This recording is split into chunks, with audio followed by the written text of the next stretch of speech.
We are red, red is on.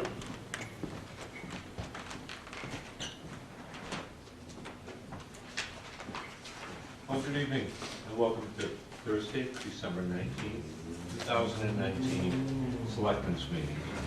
If we could all stand and say the pledge of allegiance. I pledge allegiance to the flag of the United States of America, to the republic for which it stands, one nation, under God, indivisible, with liberty and justice for all. So actually, this is the Christmas edition, because next week we will not be having a meeting, correct? Right. And do you plan a meeting on January 2nd? That was one of the questions I was going to ask him in the report, since you brought it up. What kind of agenda are we looking at canceling? Are we starting to, are we gonna stockpile stuff? Because I hate being here at 9 o'clock. We're here at 9 o'clock. Most You of know, the the next meeting would be, Yeah, but I hate it, so I don't wanna add on to that. So January 9th is, the selectmen will get a presentation from the police building study committee of what they're going to present to the budget committee on that Wednesday. Hey, So that's, the 8th is the Wednesday, right? they're going to be, they're going to be with the budget committee after they meet with you. So, Budget committee meets on Wednesday. We meet on a Thursday. so January, but it's on the 15th. So they're coming to the public hearing. Yes, That's the budget committee's first public hearing. yes. Budget committee's hearing on the bond is scheduled for the 15th of January. And you had asked the question, should they not be in front of the selectmen before that? And I talked with Kevin and he said absolutely, so I've got them scheduled with you all on the 9th. So at this point, I don't have anything scheduled for the 2nd. You don't have to decide it now, but maybe before the end. Can we heavily publicize this public hearing? Yes. I think the selectmen's presentation as well as the public hearing, to let people know they have an opportunity to speak up. So something beyond just the sign out there so let's see, It will go in the newspaper. prominently. Well, how much That you want to spend, I have, it's Variable scheduled, message board, Facebook. it's scheduled, Facebook, yeah. it's scheduled to go in the Winsquam Echo and the Laconia Daily Sun, has to be in by January 3rd, so it'll go in on the 2nd, because I think it's a Thursday. This is essentially what, in total, almost $7 million project With the, with the interest and the bond and everything. So anyway, I didn't want to get you off track, you got minutes, and you got Mr. Mitchell. I think my thoughts are that if we have stuff that we need to get accomplished, I'll the look at budget that. and that, maybe we could, if we have one, keep a brief one, make sure everybody can be here. Like Jeff said, if sometimes you push them out and then things don't get accomplished as timely as you wish. Okay, so the first thing we've checked tonight on the 2020 budget. Did you have to do your minutes first? You have 1 second. Yeah, why don't we do that, we'll get to the next one.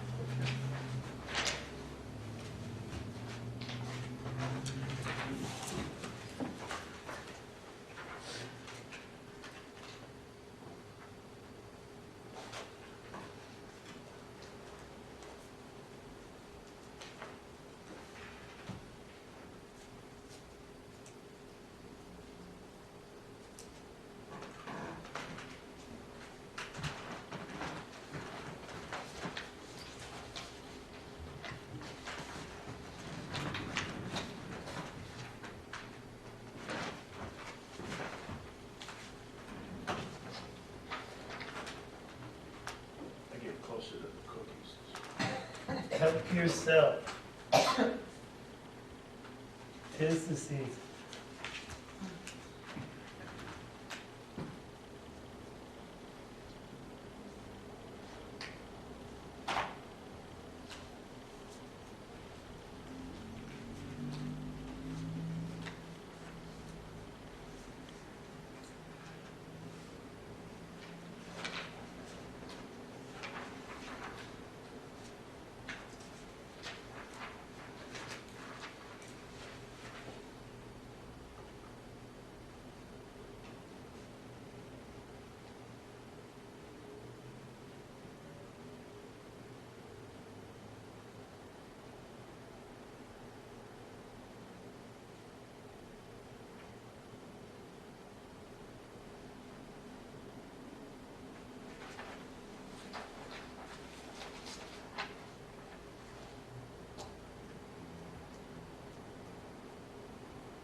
On page 3, action items,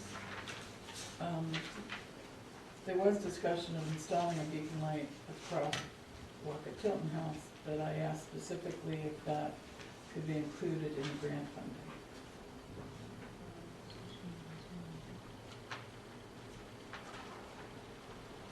To be included. Grant We could also look for grant funding for Yep. that, and I think John mentioned the sidewalk going to the island, didn't you? Yes, we did. Yeah, I did. John wasn't here. Oh, that's right, it was Joe. It was one of the J's. One of the, John the Jew. Yep. Okay, I like that.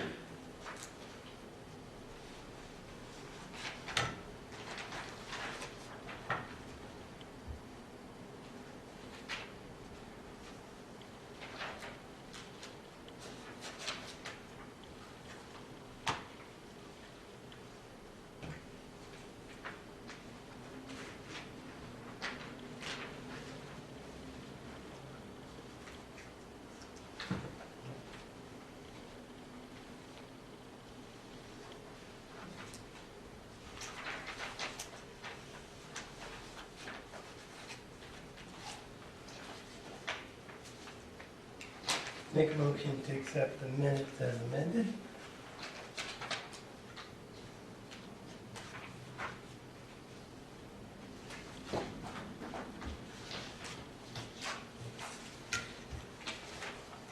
Anybody want to second that?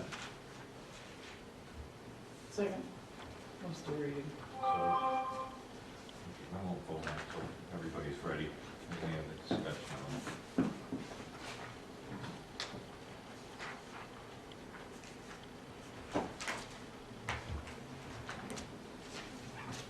I'm good. Yes, sir, Peter? Okay, all those in favor of voting the minutes as amended, say aye. Aye. Opposed? So moved.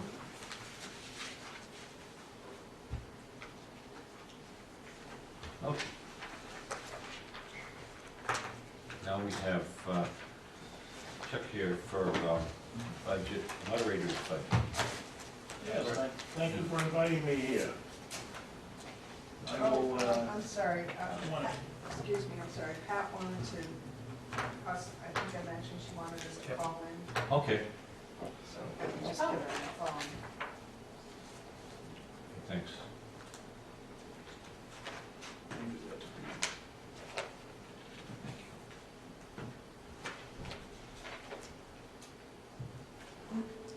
There's an extra copy for Pat, if she wants that later.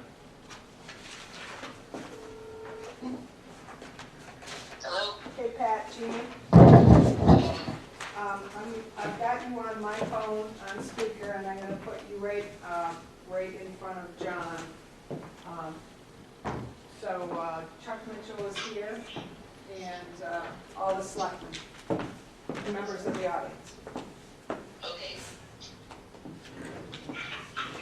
What I've given you is a complete list of all of the moderator's budget requests dating back to 2011, which this would be the 10th year.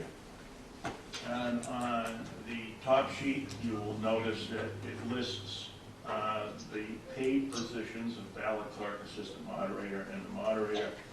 It also lists the years like 2011 to 2014, which was the ballot clerks were paid $13 an hour.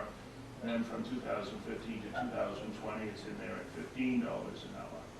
Then there are the rates also in there for the assistant moderator as well as the moderator.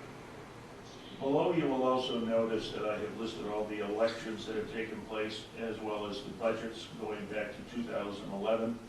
You will notice those in the odd years of 11, 13, 15, 17, and 19 were basically only 2 elections. We only needed 2 ballot clerks. You'll notice that as you go down those with the 2 stars or 2 asterisks, meaning 2014 and 2018, those also had, in addition to the town elections and the town meeting, also had the state primary in September as well as the general election in November. And then you will see that in the years of 2012, 16, and 20, you will see that there were now going to be 4 elections plus the town meeting itself, deliberative session. And in there lists all the amounts from each of the years, which is just kind of a summary of all those attached pages. And the data here comes right from those pages. And then in the very last column, you will see the number of ballot clerks that were needed at each of those elections. In discussions with a few of you folks, as well as with Cindy, we decided this year that we feel we need for the primary, since it's going to be, I mean, with all the activity that's been going on, we're going to need 4 ballot clerks for the presidential primary, and we'll probably need 4 ballot clerks in November for the general election, probably only 3 in September. If you have any questions, specific questions, I'll be more than glad to answer them.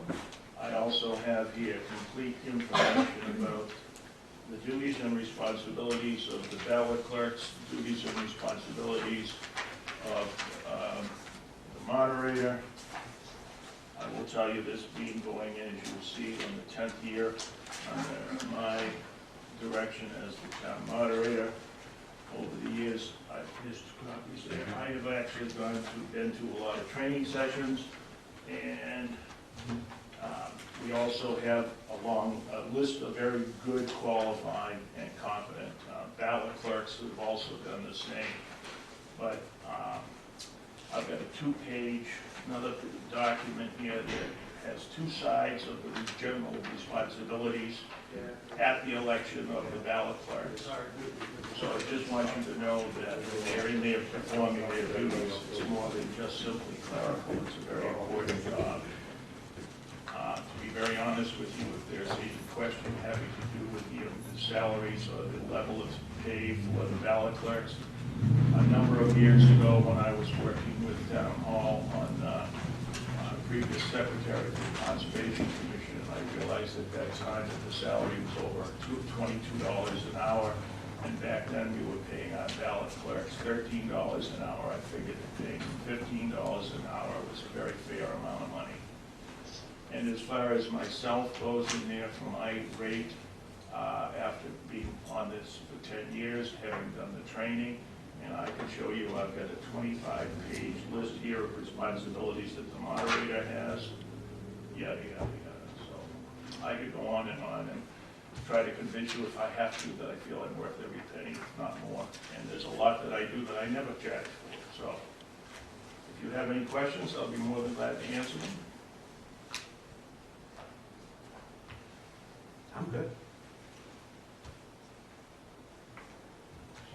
Chuck, Mr. Chairman, I have questions. Yeah, go ahead, Pat, we can hear you pretty good. I was not going to ask any questions. Chuck, I don't have the occupancy, I have the papers in front of me, what was your pay in 2015? 2015, it was 25. $25 per election? No, per hour. So in 4 years, you gave yourself a $5 an hour raise? I did. And we approved it. I did, actually, it was at that rate last year as well. And that was approved last year, as was there have been no increases from last year to this year.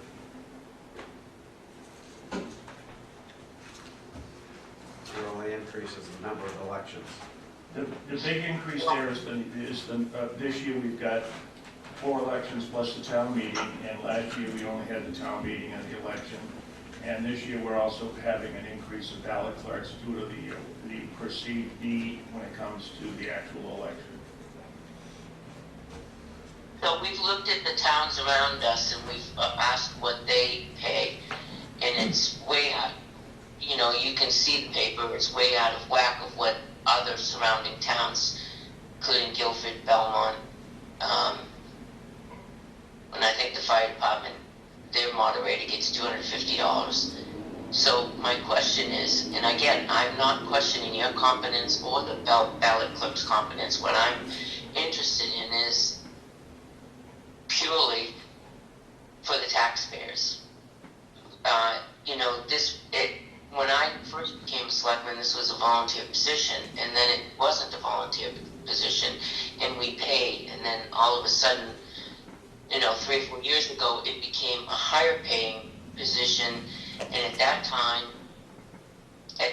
we didn't know it until the invoice came, that the decision was made that it was a higher paying position, and I had said something at that time, and so I'm not questioning your ability whatsoever or your competence whatsoever.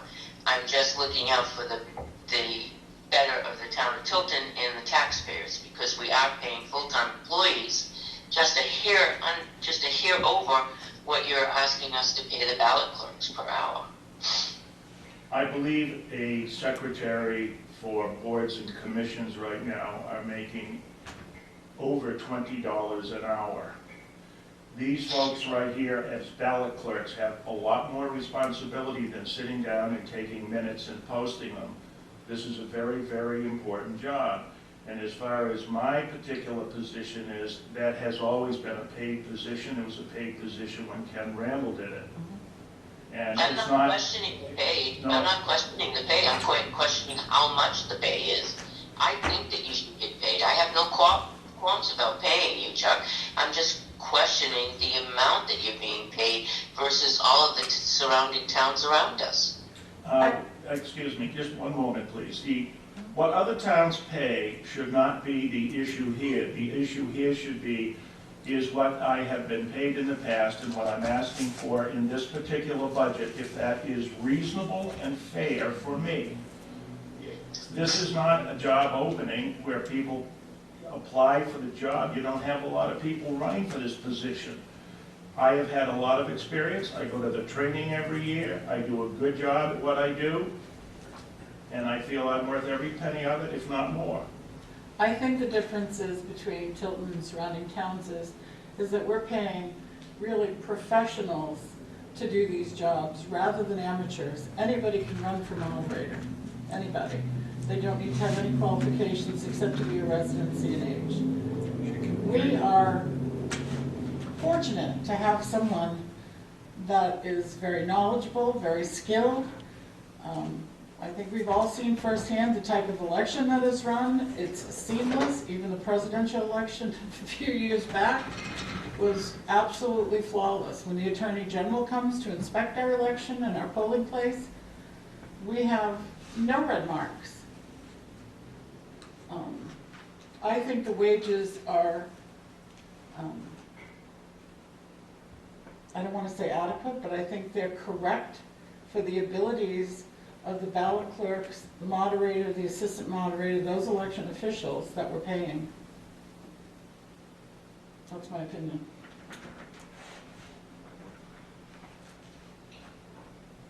Joe's had something to say. I agree with Catherine, especially about the part where, and I've said it before, I don't care what the other towns are doing.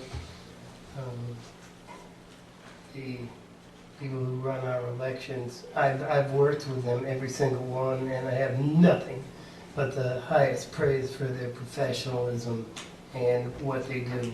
And I'm okay with the wage.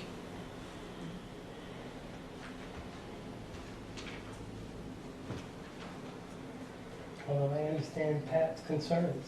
I share them.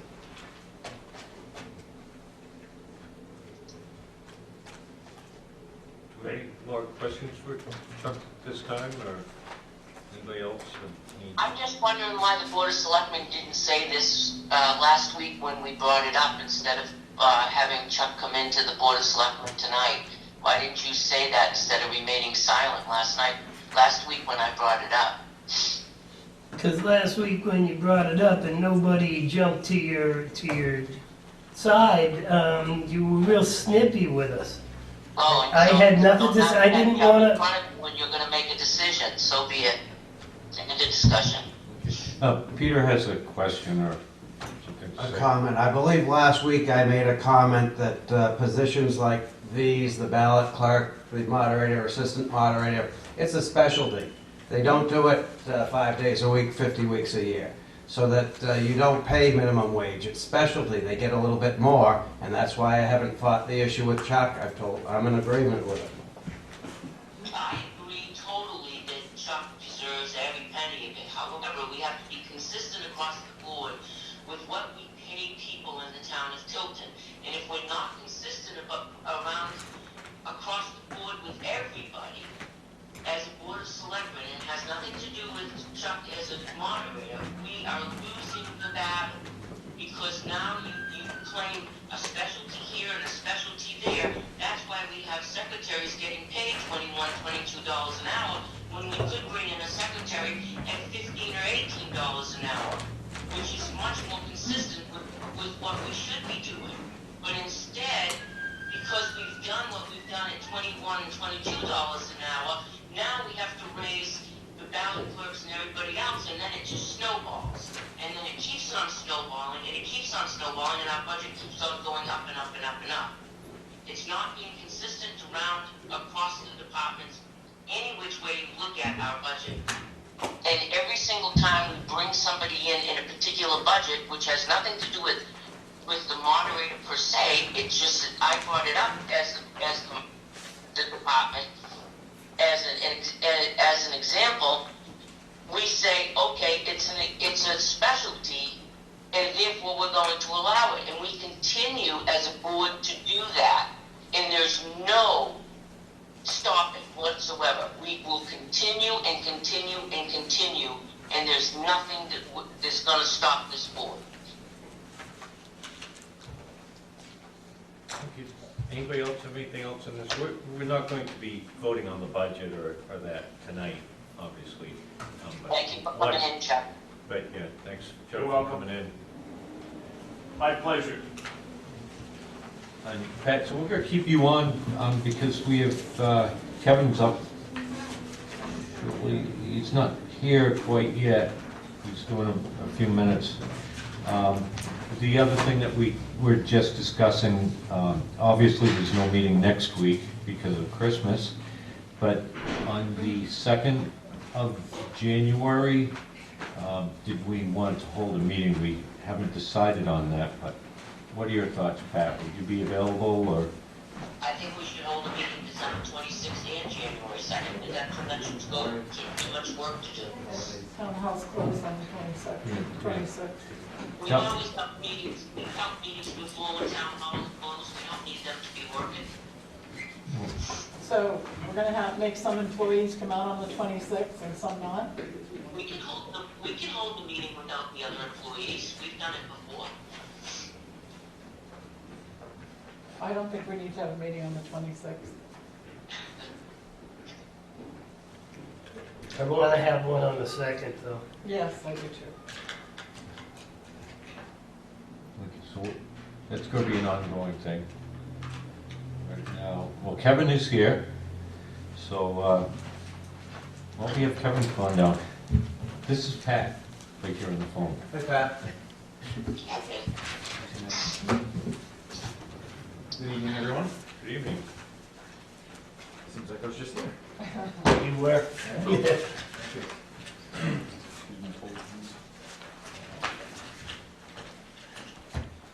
So, I think I'm here tonight to really ask, this is the final night where, I was thinking about this all day, asking for your confidence in our committee. The work that we've done over the last 2 years, as I said, you all heard me say it last week. I could say it again, but I think you've heard it enough, probably to nauseam at some points, that the work that we've done over the course of the last 2 years, not just our committee, but the taxpayers that gave us the confidence last year to move forward, the confidence that you've given us to this point to move forward. There was a lot of heavy lifting in the last few months in order for us to provide you with the documents that we did last week.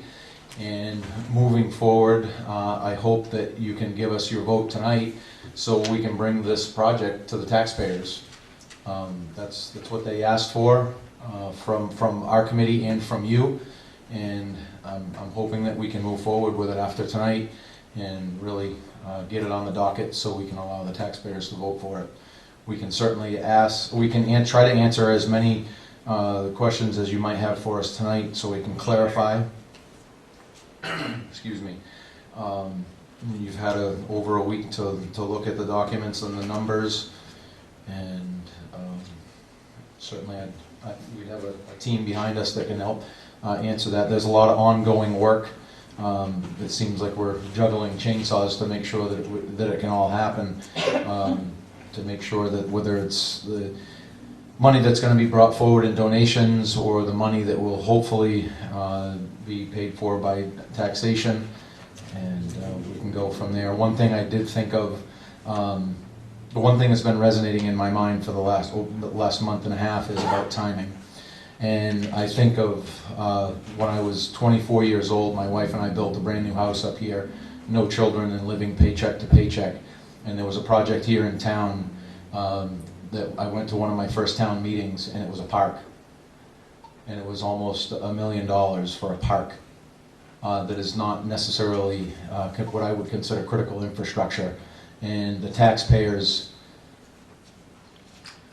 we voted yes for that park, and I thought at the time, how am I going to make my next payment, as a young family? And I look back 21 years ago, and now I'm proud to say that we have a park up there that we can be proud of. And there's a lot of things that we have here in Tilton that we should be proud of. And I would like to think that we would have a new police station here in the next, looks like Pat's calling back in. So the projects that we do, it goes back to this particular building. We've talked about this one enough. Use the park as an example. And it would, in my mind and in my heart, I would hope that we could have a police station that we could say the same. So I can keep going if you'd like me to, but really what we're here to hopefully do tonight is answer the last few questions and looking for your confidence.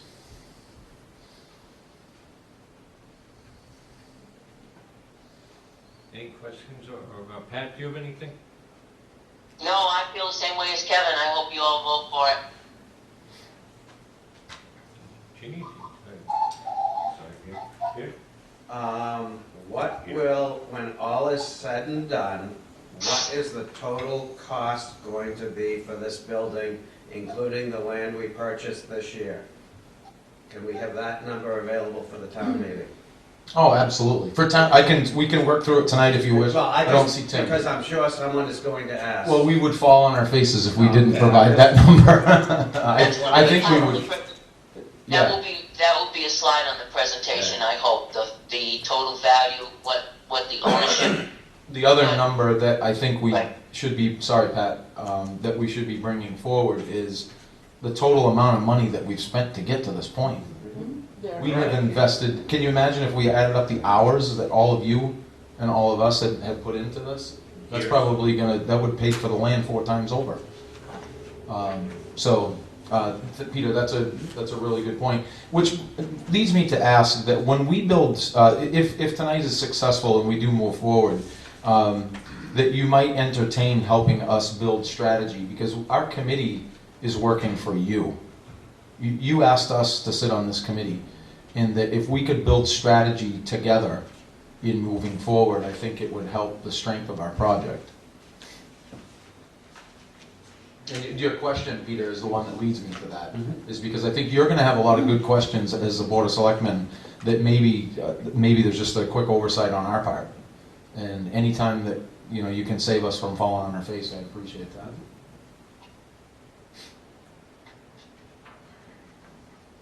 What did we pay for the land? 300, 350? $350. It was appraised at $450.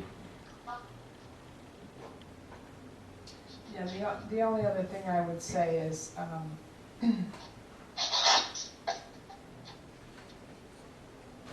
later on in my report to you, and you've probably already seen it, I'm gonna be asking you to approve, you've got a draft of the warrant, and I'm gonna be asking you to approve the bond language, because I need that to be able to get that posted in the paper in time for the public hearing. So that's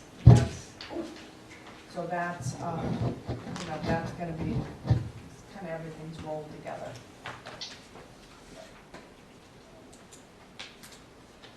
Peter, to answer your question, because Tim has included the architectural engineering fees authorized in 2019. So I've got $5,261,018, which would include the cost of the land. That's without the interest on the bond. right? That's without the interest on the bond, because, he's got low estimate, high estimate, so. Catherine, can you just make sure that Mike is, deals with some of these I'm numbers? sorry, I was reading. So, about 2 million in interest, give or take. Do you think, maybe I'm out of line by asking this question now, but do you think that as we bring this forward to the taxpayers, that they want to see the numbers separated out on the previous decade of funds that we've spent? I wouldn't go there. That's why I'm asking. Thank you. That's hundreds of thousands of dollars. I'd like to know what the And I'm not total even is. going to talk about Business Park Drive fiasco. Oh, no, that's part of it. That's gotta be part of it. I think it's important for the taxpayers to know how much we spent up to date, just researching and trying to figure out, and going to the town's meeting now, 4 or 5 times now for a police station. It's hundreds of thousands of dollars. Might bite. I think but strategy-wise, if there was a night that we could sit, and you could sit with us as a committee and talk strategy, I think would make a big difference. Because our committee is fairly fresh on this in just 2 years, whereas most of you were here for the long haul. We need to advertise the public hearing for the budget as much as possible. We need to get people there. Your first huge audience can't be town meeting. I would agree.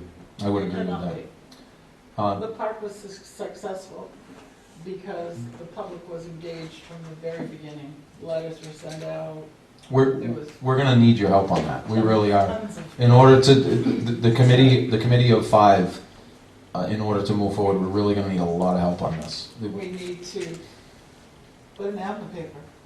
I know the budget committee has to advertise their public hearing, but we need to, I don't know, letter to the editor or Well, I think anything that we can do, letters to the editor, calling, Something informational that we can do here. sessions. Well, we could, what I can do is reach out to Donna Rhodes. I'm sure she'd be happy to do a article, interview you, Kevin, interview the committee, and get an article on the Maybe front somebody page. from the Sun Yes, as well. Mhm. Donna's great. Yep. yes, and I can do Yeah, that I'd- as well. If you want to get more, Facebook, Oh, yeah. We've got. and it doesn't cost you. And we have our Facebook page too. We've just been holding off. There's a few questions that Tim has fielded or has pushed to us that we need to answer.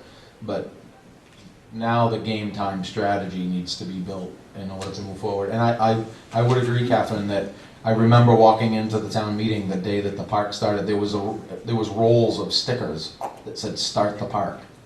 And I wondered in my mind, how am I gonna pay for this? And we did it, and I'm thankful now, today, that we did. Well, we got a lot of outside funding for the park.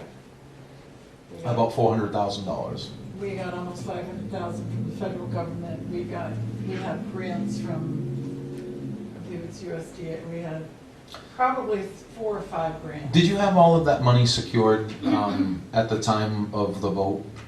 Or was it after So the if you vote? remember with the park, we actually came back to town meeting, I think 3 times for different, helping us monies. We'd raised To so continuously much. pay for it. We Right. voted yes on it, and We then, had the Brownfield issue when they discovered that tank that wasn't supposed to be there.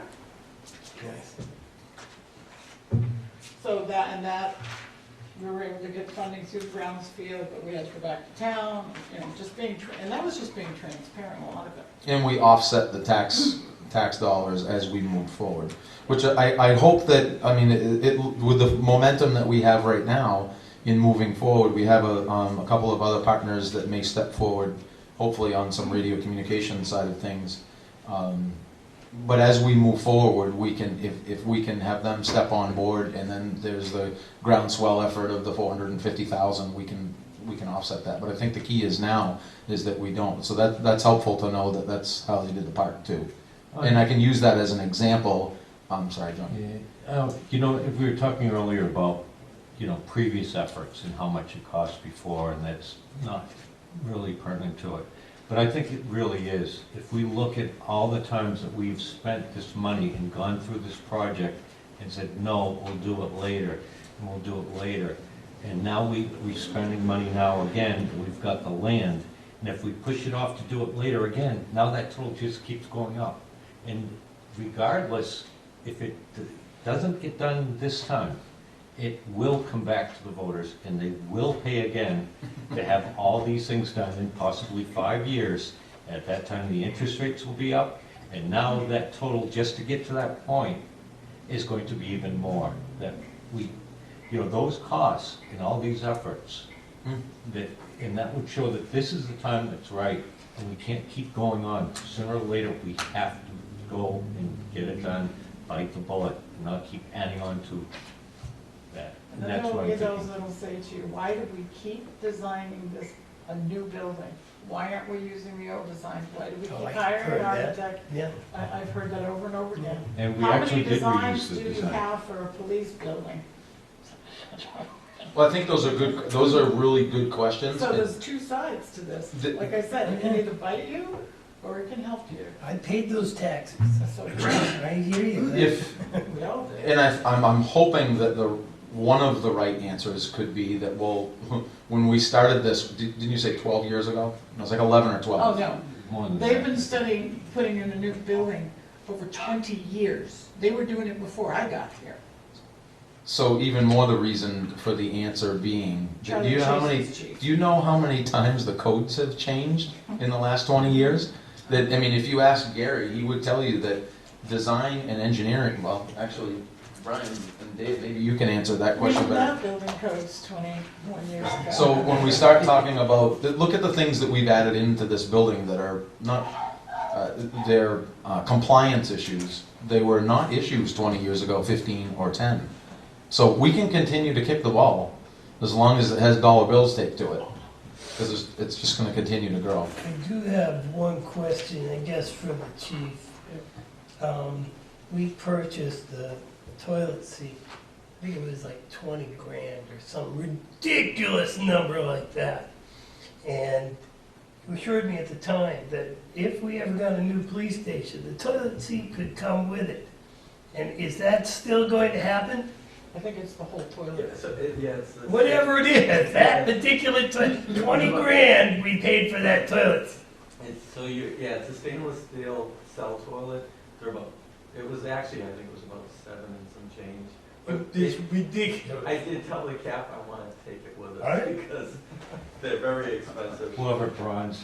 You can put it in your office, chief. Doorstop? So If you have any questions for Brian or David, obviously they're here to answer, but my strong feeling and the feeling of our committee is that we hope that together as a committee and the Board of Selectmen, we can move forward with this. I could go on and on. Yep. The thing is that I'm in agreement. It doesn't get any better than this. And I don't want to pay any more taxes, but it doesn't get any better than this, and the police need a new police station. I understand that as well. So you have my vote. And you have Is my. that the motion, Joe? I would make a motion that we support the Police Building Study Committee's recommendation. GMP. Sure. And Well, what is that GMP? Guaranteed maximum price. Right, but what is that? they gave us that. Because I think that's confusing to the public, that we're looking at this construction figure of, what's on this page, $3,998,172, $998,172. But the actual cost of the project is different. I think what they're asking for tonight and what they've been asking for all along is that this board would vote on the guaranteed maximum price tonight. And what is that number? That's 4 million? 3.9. It's 3,998,172. So that's what you're voting on. I mean, when you get to the public hearing, they're gonna be talking about all the other. The You'll see bond everything else, hearing, right. the bond hearing is But when you'll tonight- vote on Right. the I actual. think what we're doing tonight would be confusing to the public. If you don't Unless list we the get total, that's specific. gonna be, well, I heard this number, now you're Unless we're here, very I'd rather. Specific, Well, can we, what we're approving. I can certainly make it clear if you'd like, or you can do it in your motion. Does everyone here understand what That's you're? what I'm suggesting, in the motion, they make it very clear what's being approved. Okay. Guaranteed maximum price. Yeah, tonight's vote is for guaranteed maximum pricing for construction only, the 3,998,172. That's so we can move forward with the construction piece. When we get to the bond hearing and the bond vote, that is where Tim Pearson will provide you with the detailed numbers of the entirety of the project. But what are we bonding? That's What what, amount? That's the that's thing. what will That's be what we'll have discussed to at the bond determine. hearing. The number that will be brought forward upon your vote tonight is the 3,998,172. All we're asking for tonight is the guaranteed maximum pricing vote. Which is what we hired Milestone for. That is correct. Yeah, but you're gonna confuse the public if you don't go to what the grand total's gonna be. You will do that at the bond hearing. I understand, we're telling him a number tonight. Oh, good, and then bond hearing comes, what do you mean it's now 5 million? It was 3.9 before. They're gonna go ballistic. You wanna shoot yourself in the So I'm foot. simply adding the motion that Both this is numbers. not the complete cost to construct this building. It doesn't represent the total cost. That is correct, because that's not what we're asking you to do tonight. Completing this project. Yep, this is one more step in the project. This is not the project. What is the title of this document? This is Milestones Engineering and Construction Budget Summary that you're asking us to approve. Right. Mr. Chairman. Pat, go ahead. To Peter's point, there is some confusion, and there will always be some confusion. About a month or so ago, Milestone came out with a preliminary number, which was a lot higher than this, and then we chopped it down. That preliminary number is throughout the town right now. They think it's a lot higher right now. So the public is very confused. So we have to take it step by step, and we have to vote and make it very clear in this motion that this is the construction management maximum pricing right now. This is what we hired Milestone for. At the bond hearing, we will add what the owners, for cabling and so on and so forth, and that's all going to be detailed, and what it will cost for the bond and so on, interest and so on and so forth. That has to be very, very clear in the motion itself. But the public is already confused about this because we came out with that price a month and a half ago, and it was in the $5 million, 4.8, just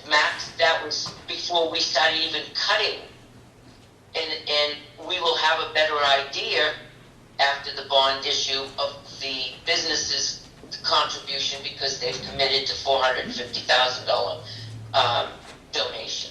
So all that will take place during the public hearings. Right now, we're only voting and making a motion to accept what we hired Milestone for, and that's the guaranteed maximum price. It's not the guarantee. Peter has his hand up. I'm going to recognize Peter. So if I want to know the total price, I'm gonna have to wait to the bond hearing to get the loan amount, the bond amount, right? There are too many, yes, Peter, that's absolutely correct, because right now, there's not a decision made, a complete decision made on a couple of things as far as utilities. And what was the other one, Jeannie? There's a utility, and then there's the special inspections, the soil compaction, that's TBD, and then there's the EOC, audio visual equipment. So those prices are gonna come in, so there are some additions, and we don't have those prices yet. You don't have a price for soil compaction during this project? Or is this soil compaction for something else? They have an estimated soil compaction for something else. This isn't broken down enough So- So tonight's vote, now, Joe, you made a motion. Do you? Nobody seconded it. Right. I'll second it. Okay. Make sure it's very clear that this is a construction management vote, a construction management project only. This is only one component in the entire project. That's correct. Can we repeat the words of the motion, and we're going to have some more discussion here? I make a motion to accept the GMP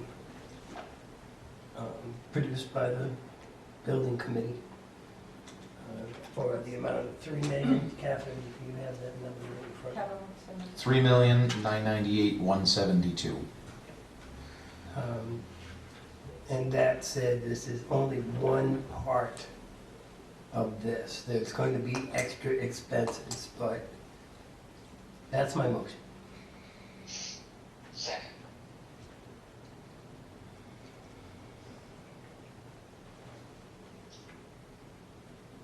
Okay, does everybody here understand that motion so that we know when we're discussing it, where we're going from that? We do have somebody from the audience. Scott, you like something to say? Yes, Senator, I have a question. Sure. How are we bonding something if we have how are we bonding at one number if we have this so-called donation from the business sector that you still got a bond for the full amount even though you got that coming in, because there's no way we can go forward with building a building with a guarantee from outside sources without putting it into the bond. The bond bank is going to reject that every time. Because there's no way the town can commit itself to build something with not having that money up front. And I'm sure these companies aren't going to give the money up front because there's no guarantee it's going to pass at town meeting. So I guess I'd ask the legal question is how do you not include that in the bond? This Okay. motion has nothing to do with the bond. I know that. I'm going but to you- record, hang on, I'm going to, the Let question. me clarify that, John. And You I'm just gonna- made a motion, you just made a comment, the Board of Selectmen made a comment that it was not going to include the monies that were coming from business, the $450,000. I just heard that number, I just sitting here for a minute. There is no way you can go ahead with that in front of the town meeting without having that number included in the bond amount, I'm sorry. There is no way. Okay, so I'm going to recognize Catherine because she had her hand up to answer that question first, Pat, and then I'll. So in the past, when we bonded for projects like this, like the parks, we had a not to exceed. Oh. So we had a bond amount not to exceed X amount of dollars. And that's what you'd do in this case. We'd include all the costs and we'd say bond not to exceed. And then we'd let the legislative body know that there is a possibility of grants and private donations to offset some of these. The possibility of. But you're going to have to include that in your bond amount. No. The $450. No. I don't see how the bond bank's ever going to allow you to go forward. You- Because if that you money would have- doesn't, Catherine, if You that would money have to doesn't come in. include those other costs, and they're listed here There's about $487,090 worth of them. And yeah, I think you'd have to list them the bond amount, not to exceed. Correct. But remember, we're getting permission to, that bond permission is for 5 years, I believe, is it still? It's for 5 years. So when the project is done, and we get grants and private donations, the bond amount that we're actually gonna go out and bond is probably gonna be less than the, not to exceed amount. Right. Okay.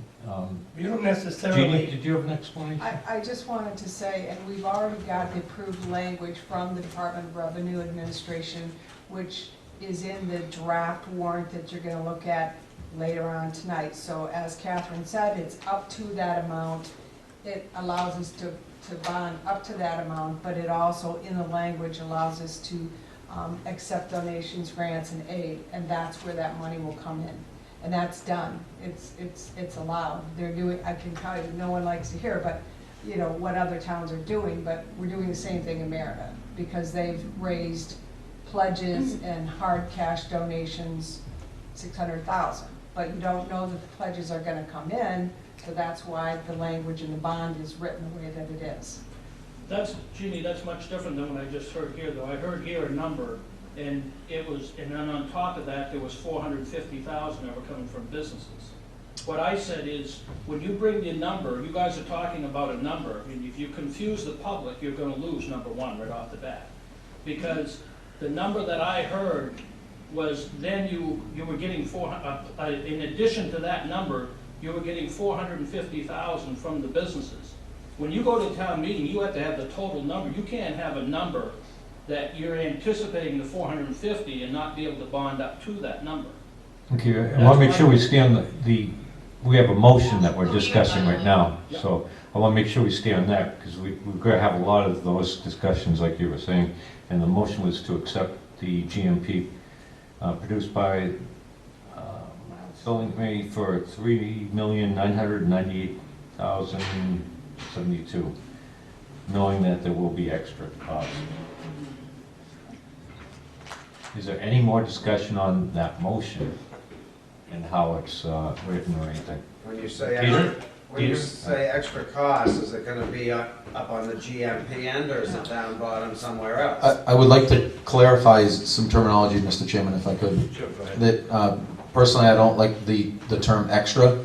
I would rather see that there are other numbers that will be calculated into the final number, not extra. There are other items beyond the construction cost that will be the owner's cost. I think the term extra sounds like there will be other construction fees. And what concerns me is when I hear guaranteed maximum price and then say, oh, by the way, we're gonna add some more to it, then it's like, you've lost me. No, I would agree, and I think, Peter, I think you bring up a very good point, is that needs to be clarified, that there will be no additional cost of construction brought to the table by Milestone. Okay, so Joe, you made the motion, so keep in mind and think about that if you want to amend that anyway from what you stated before. And I'm going to have Scott allow you to mention. I agree with what Peter's saying. I think you're confusing the voter, because I don't think I'm about the average voter in town. And I'm very confused, because when I hear, and I'm sorry to get involved in this, but I sat down here for just a minute for something else, but when I hear guaranteed maximum price, and you say that to the voter, that's the number they're coming with. And if this Board of Selectmen votes on that, I think you're making a mistake. I think you're better staying away from the number until you have all your numbers together and come one time. Because I think if you come multiple times and then you say guaranteed, and then you come in the numbers 200 or 300 or whatever the number's more than that, I think you shot yourself in the foot. I mean, I've made a lot of public presentations over my time. I have my hand raised. Okay. And I see Pat has her hand raised.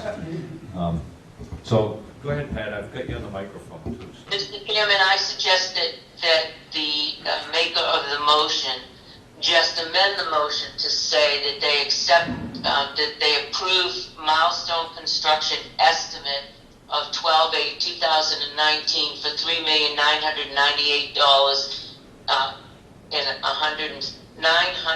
$3,998,172. Period. End of discussion. That's for construction estimate only. Sure, whatever gets us down the road. That only, what that does is only targets milestones, participation, and that's what we're paying Milestone to do, to go out and get bids and subcontractors and everything and tell us how much of this building, of what they're going to do and get their work done is going to be $3.998 million, and then there, down the road, there's going to be added costs, and that's what we will present to the townspeople at the bond hearings and everything else. The owner's cost, interest, everything else. That'll all be added later. Right now, we need to focus on the Milestone construction estimate, and I think that language is a little bit better. I don't even know what to do with that. That's what's on the paper here in front of you. Did you get that paper that Tim passed that out with all the numbers? Yeah, All right, on I got that. the second paragraph, it says construction manager, Milestone construction estimate, 12/9/2018, 19, 3.998172. Above it is the responsible party owner for $480,381. Do you see where that's at? Yeah, but Those are construction We're costs. voting on right now is that $3.9 million. that's all we're voting on. It's a maximum price for the building itself. The desks, the tower, Construction. all the wraparound is separate. But to Scott's point, rather than to confuse the people of saying guaranteed maximum price is $3.998 million, and then add numbers after that, they're not going to understand that Milestone's guaranteed maximum price is $3.998, and then we have the town's added figures and the responsible party, and then we have bonding interest and all of that added onto it. We're going to confuse them, and it's going to think that we're adding something that shouldn't be there. So, I'm confused. It doesn't have to be that difficult. right, it doesn't. So I think your motion just is say fine. Milestone construction Thank you. estimate 12/9/2019. I think that covers. I don't know what the other board members think, but I think that covers it all. We have a signed contract from Milestone that includes the verbiage guaranteed maximum price. We know that. Okay, so we've got that motion that was Joe made, and we have a second for it. Is there any other discussion on that motion, or if the maker of the motion wishes to change please do so now. The maker is fine with this motion. Okay, so we have the motion as, Same motion. I know, repeating part. Golly, the motion was to accept the GMP produced by the builder for $3,998,172, knowing that extra costs for other items will be included in the final number. Is that correct, Joe? yeah, that pretty much does it. That's why I wrote it down. Okay. And I think we're going to vote on this now. All those, or I know we are. All those in favor of the motion that was just stated, say aye. Aye. Aye. Opposed? Nay. Well, I'm going to decline to vote, but I suppose that's an A, because I do think this is confusing. Okay, so we I had, think we've said guaranteed maximum price and construction we had costs 3 way in too many favor times. and 2 opposed of the motion, so the motion carries.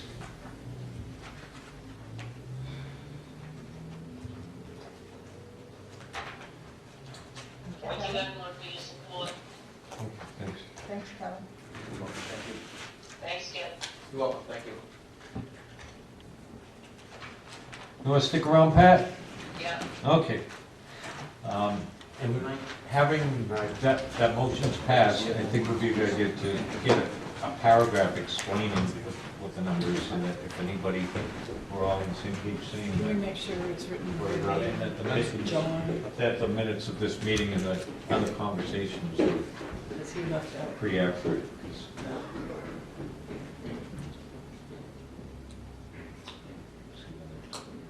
Okay. So, Better in line. Better than the next thing Water on commission. the agenda tonight is, right on time here, Scott Davis and John Chase with the Bittern Lane conveyance. So, Mr. Chairman, just as a recap, if you recall, there's been discussion, it started last year, a suggestion that the town convey over Bittern Lane to MB Tractor. I asked the board if you wanted to pursue this time. It was too short of a time frame to put it on the warrant last year. So I came back to the selectmen and said, do you want to pursue it this year? You said yes. I did contact MB Tractor to see if there was interest in taking over Bittern Lane. They said yes, they would be interested. Catherine's done quite a bit of work relative to researching the deed. She thought it would be a good idea to have the Conservation Commission to weigh in on this, as well as the Water District. And we do have, and I believe you all got a copy of an email from Chuck Mitchell about the Conservation Commission's concerns or suggestions, and John Chase and Scott Davis graciously agreed to be here tonight to talk with you about what, their thoughts on this conveyance. So that's kind of sets you up.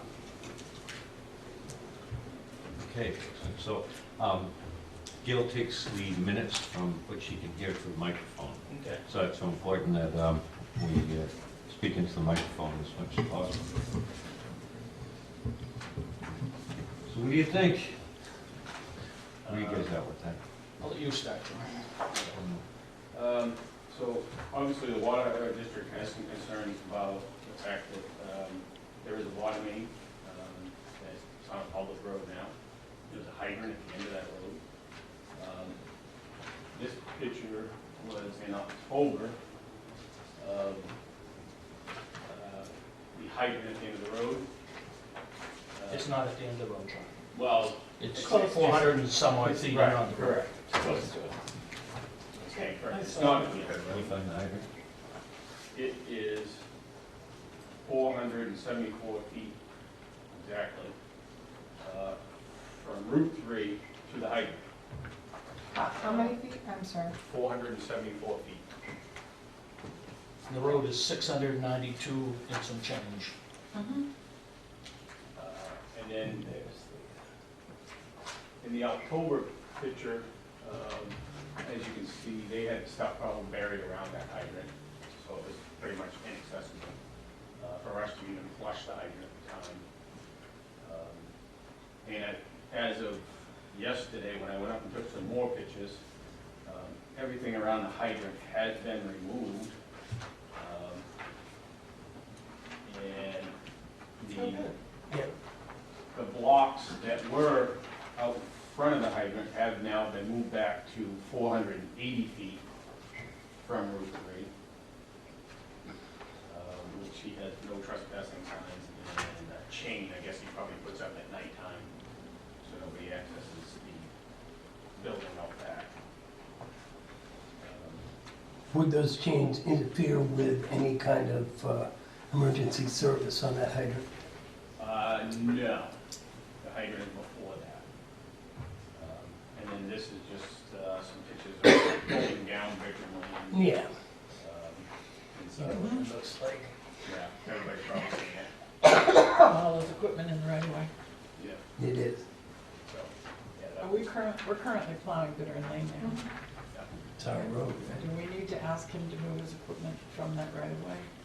Kevin hasn't said anything. Yeah, microphones as much as possible here. Oh, I'm sorry, I looked at you.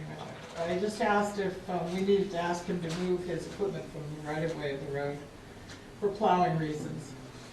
And my response is that Kevin has not suggested to me that he's had any issues when he's been plowing. So I guess our questions are, one, if you convey this to MD Tractor. Right now, it's a public road, which the water district owns the water main. Once it becomes on private property, such as Walmart's or any other course, it becomes a private main, which they're responsible for their mains. They become responsible for the hydrant. It would then become a private hydrant, and such that he would have to be responsible for it. If any of that been considered. You wouldn't get an easement to the Why- hydrant? Why would we want to take over somebody's private? We don't Because have it any, we isn't don't own private. any other It private. isn't private right now, is it? No. Not right it's not. now. Right now, it's not. But So if right you now, it's convey, public. Catherine, we do not have public waterways on private land. Once it's on private, we own the water inside, they own the mains. So if they have a water break, technically we shut the water off and they repair them. If the hydrant's broken, again, we can shut the hydrant off, they get them repaired. Right now, they're our responsibility. So that would be another question. So in other words, I guess the water district is asking the selectmen of the town, you're talking about going to the legislative body in March and conveying this road over. Have you given thoughts to the other things that's involved, such as the water system that's on that road? No, that's why we asked you to come here. The Yes, we're other doing question it. that I'd like to ask as a citizen, how is it possible that a business is able to put their own equipment on a public right-of-way? We're showing you that 470 feet, so there's over another 200 feet going in there. And they've got equipment parked and they're blocking off a public right-of-way. How is that possible? Well, they've done it, that's why I was gonna And continue the ongoing. discussion. But how is that legal? Well, it isn't, but I was gonna continue that discussion with the selectmen about having them remove the equipment from the right of way after we addressed your issue, but you've made it part of it. so. We've addressed it a bunch of times with them, and it, Because if I'm Not allowed. not we mistaken, don't allow it. the pictures that John has with the equipment sitting outside that fence is actually on the right-of-way of the roadway. Correct? I don't, and I was going to ask, I don't know how wide Bittern Lane is. I do have maps sitting on my desk, but I don't know I can't tell you how wide our right of way is. I'm sure it's on that map, but that's a discussion we need to have, and my opinion is, and I'm sure they share it, is it's a public right of way, regardless of the fact that it only serves one property. We have to treat all public right of ways the same. We wouldn't allow that to take place on, Anyone. one Any of our other other roads, That's so we right. can't let it take place there. And I'll ask a question as a citizen, not as a water commissioner. What is the value in the town turning this over to this entity? No longer having to maintain it. We don't have much roads we maintain anyway in Tilton. What do we have, 18 miles? I mean, we tried this before when the town looked at getting rid of, I think it was Class 6 road up off Caleb Hill, and that did not go well at town meeting. I can remember that very well. And that was probably 10 years ago. They tried to convey that over to do something about closing it or changing the prospect to somebody's private land or something, and that failed drastically at town meeting. That was It probably was 10, off 12 of- years ago. I think you're talking about off of 132 Sanborn Road. The road that, But there was, some people feel that it was A driveway. a continuation of Range Road, and some people felt it was just merely a driveway. correct. But that did not go well. I remember. No So, property How owner. much of the road are you looking to convey over, the whole entire road? The entire road. The whole road to become private? We're looking into that. That's why we're, Was this just the Researching it. very beginning start of the project? No, yeah, are you interested? Yeah, we're interested. What does that take? When I saw in October, the hydrant was completely surrounded by equipment, I called the technical highway director, and at that point, he told me it was turned over to MD at that point, but obviously it hadn't. Mm. So, but I was just curious, if the whole road was just a section of the road,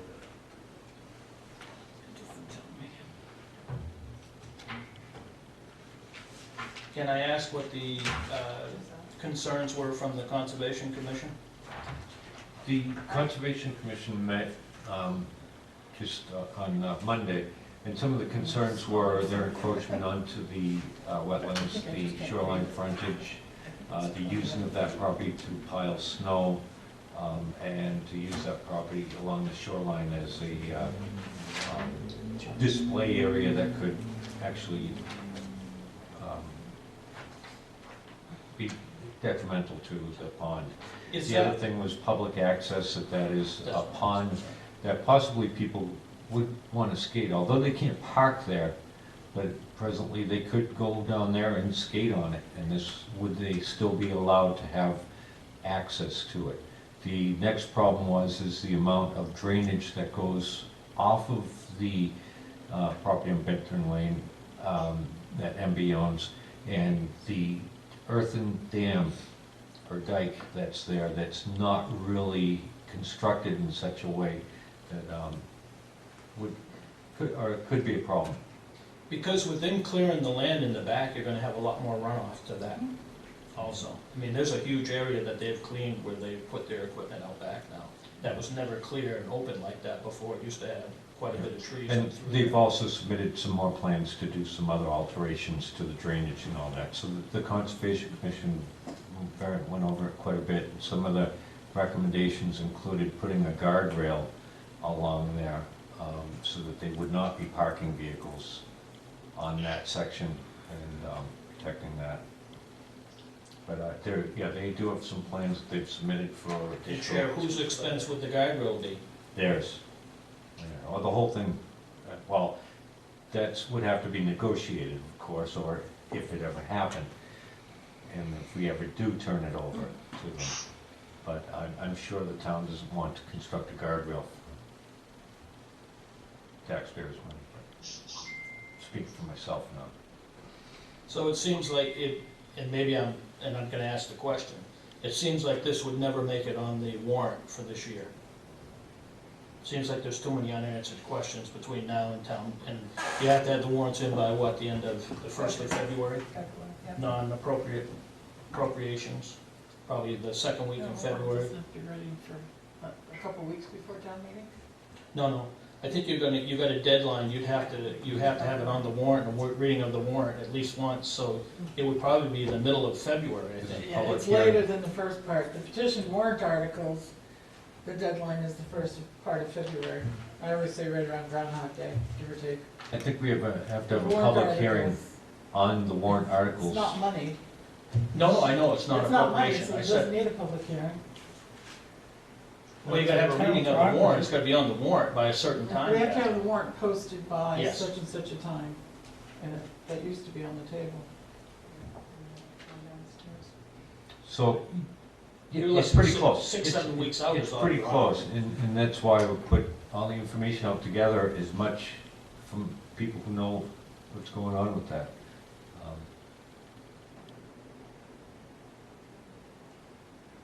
We've got some really good points. I, It- as it a seemed citizen, easy. I would be right up front with you, I'll speak against it at town meeting. There's no question about that. Number one, I don't think it's enough time, I think you're rushing something again. We've had that road in the town for a lot of years. I think the last thing I wanna see is us do make a mistake by conveying something over with not having all our ducks in a row. I don't think you can get all your ducks in a row, and that's my point. And I'd speak to that at town meeting against conveying this over if you bring it as a warrant article. I'm just gonna let you know up front. I always put my cards on the table so you know exactly where I'm Yeah. coming from. But I would definitely speak against it.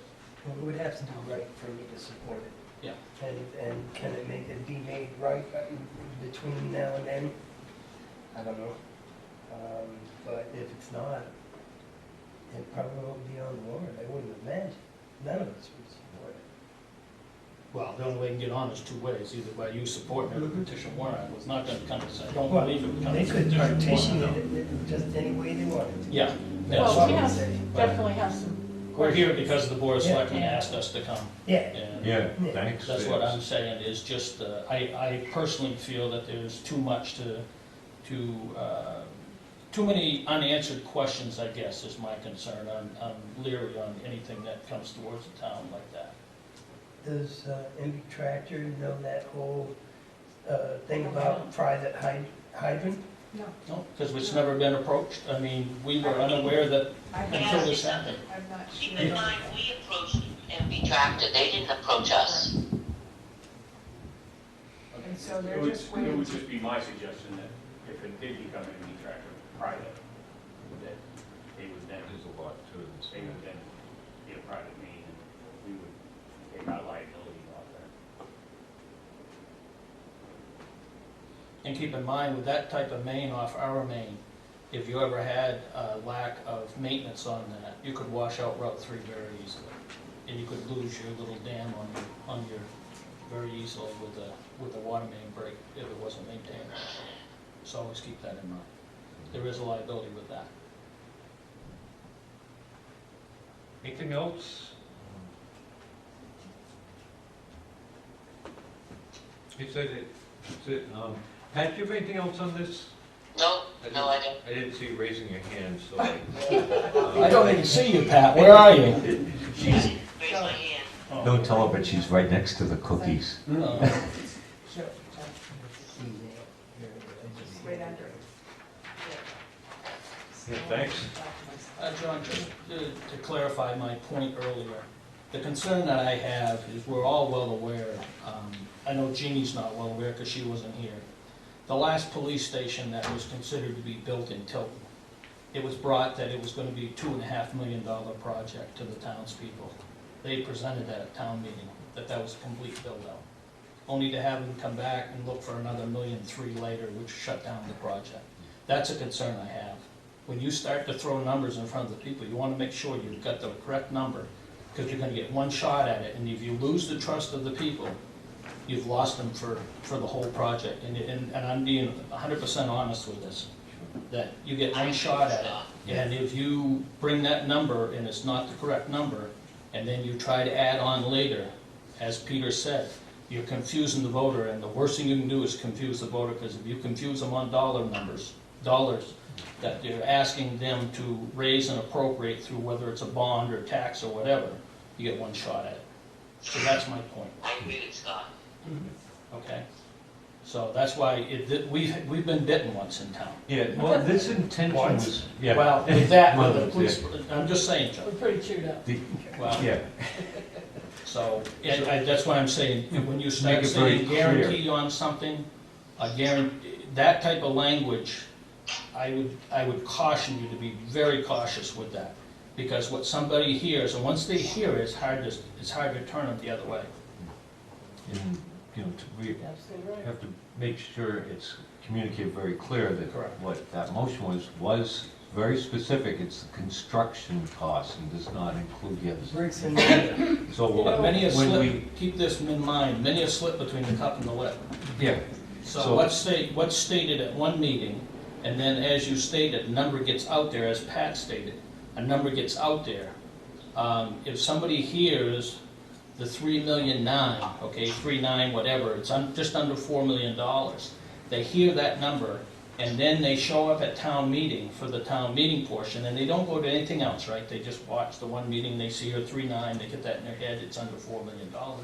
They get to the meeting and it comes out that it's 4.2 or 4.3. You'll have a hard time selling that to somebody, because they hear the word guarantee. Well, and the other word is this is not just for construction costs. Because if we're gonna put a tower in, it has to be constructed. There are other construction costs that the owner, and I hate that expression because we own the whole project, is going to be responsible for. In other words, we've taken some items out that we're gonna act as our own general contractor in the construction project. But they are still construction costs. The sign out front, for instance. Exactly. The tower is a construction cost. All of them are construction costs, but we're making it seem Yeah. as though what we voted on are the only construction costs. Not other so costs we, coming. in the interest of keeping things moving, and also, if we're gonna have some hearings, and make sure that this is very Please come clear, to the hearing. and all the Please come to the information hearing. will be very publicly posted and as clear as possible. Thank you. And Well, thank you for coming in, both of you. Thank you. Take care. Good night. Okay. Next, we've got The Chief Cormier here, the Police Department update. And Pat's right here next to the cookies. So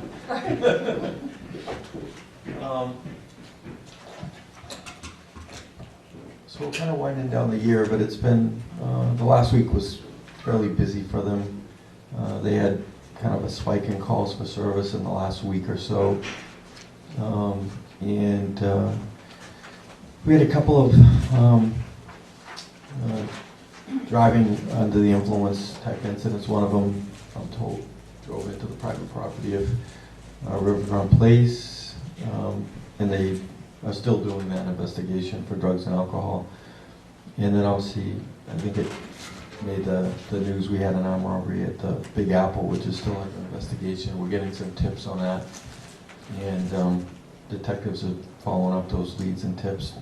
Hopefully, they've been pretty successful with most of them that we've had, so I have a lot of confidence in them that they'll hopefully be able to put this one together too. But they have to vet all the tips that come in, and by putting it out there to the public, we do get a lot of them, and they try to follow up on each one. Detectives also have been picking up quite a few other cases that are, I'll call them DCYF related, usually involving children, and you usually get 1 or 2 a month, but they saw a spike towards the end of the month, so detectives have been busy with those on top of the robbery. And we had, the cadets did their annual toy drive at Walmart this weekend, and told they got as many as they did last year. I talked to the people that run that program. They were very happy with all the toys they got, and we got a lot of cash donations too. So the kids stand out there all weekend and kind of brave the cold and rain and all that to help out the program and make sure all the kids have toys to open up and clothing. And the cash donations help as well, because sometimes it's something specific, a certain jacket or boots that kids ask for that you might not get in the shopping carts out front, and that gives the people that run the program the ability to kind of target some of those specific things. Yeah. And those things are earmarked for our community or? Tilton, Northfield, and Samerton. Yeah, the 3 towns. And then lastly, we have Tyler graduating tomorrow, and 2 o'clock. He did really well. 2 o'clock at the police academy. Everyone's pretty excited. I know if it's anything like his swearing in, he'll have his whole family there in force. But we're looking forward to it. I'll be down there for him, as will, some of the officers. And it's a big day for him. And, Give him my best wishes. I will, Pat. Thank you. And then he'll come in on Monday and begin his FTO program with one of the FTOs. It sounds like 2 of them are going to share the workload to get him through that. And he'll probably go down and get a couple more uniforms. We got him a minimum amount of uniforms when we hired him, so he's going to need a few more long sleeve shirts and a couple more pairs of pants. So sometime next week they'll take him down to do that. And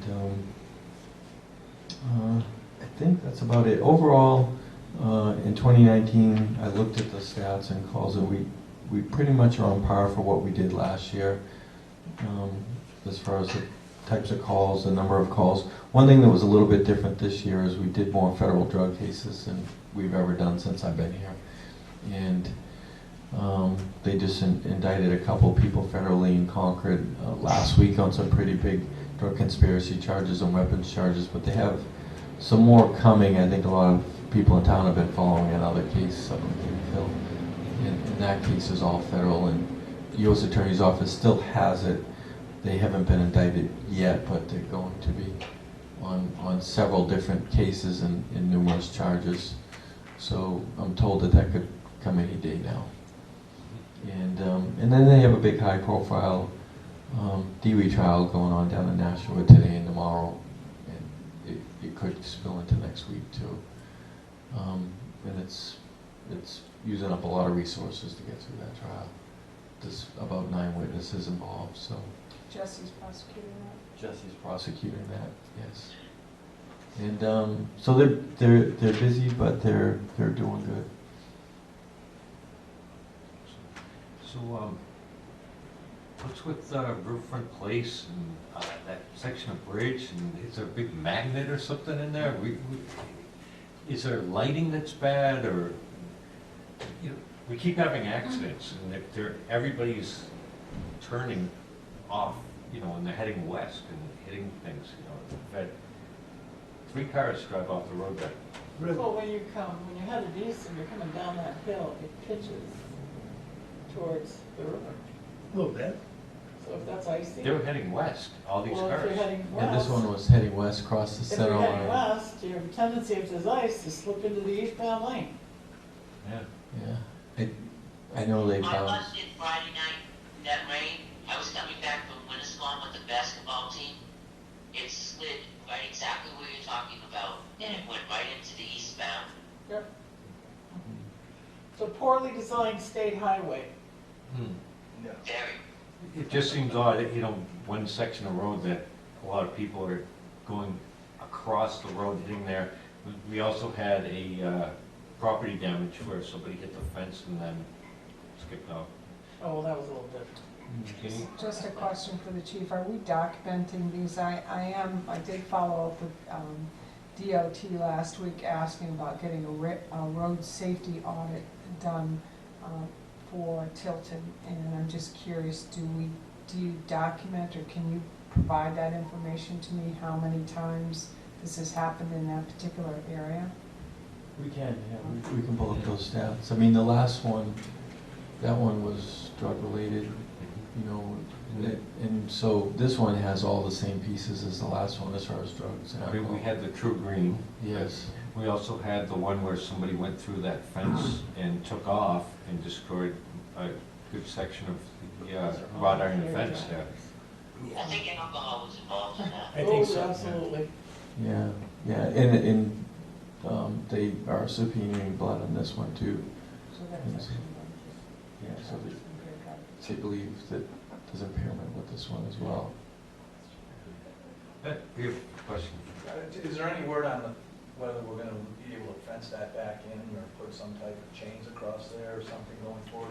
I Because didn't the get the true, question. true green guy took it all out. you know? Oh, Yeah, there was, the question was whether or not we'll be doing something to fence that in or chain it or something going forward. And yes, actually, it's scheduled to have a fence installed, which was scheduled It's a scheduled week for, ago. it's scheduled for next week or the first week in January. The railing, they ordered the railing and it's in, and now they're just getting ready to do the install.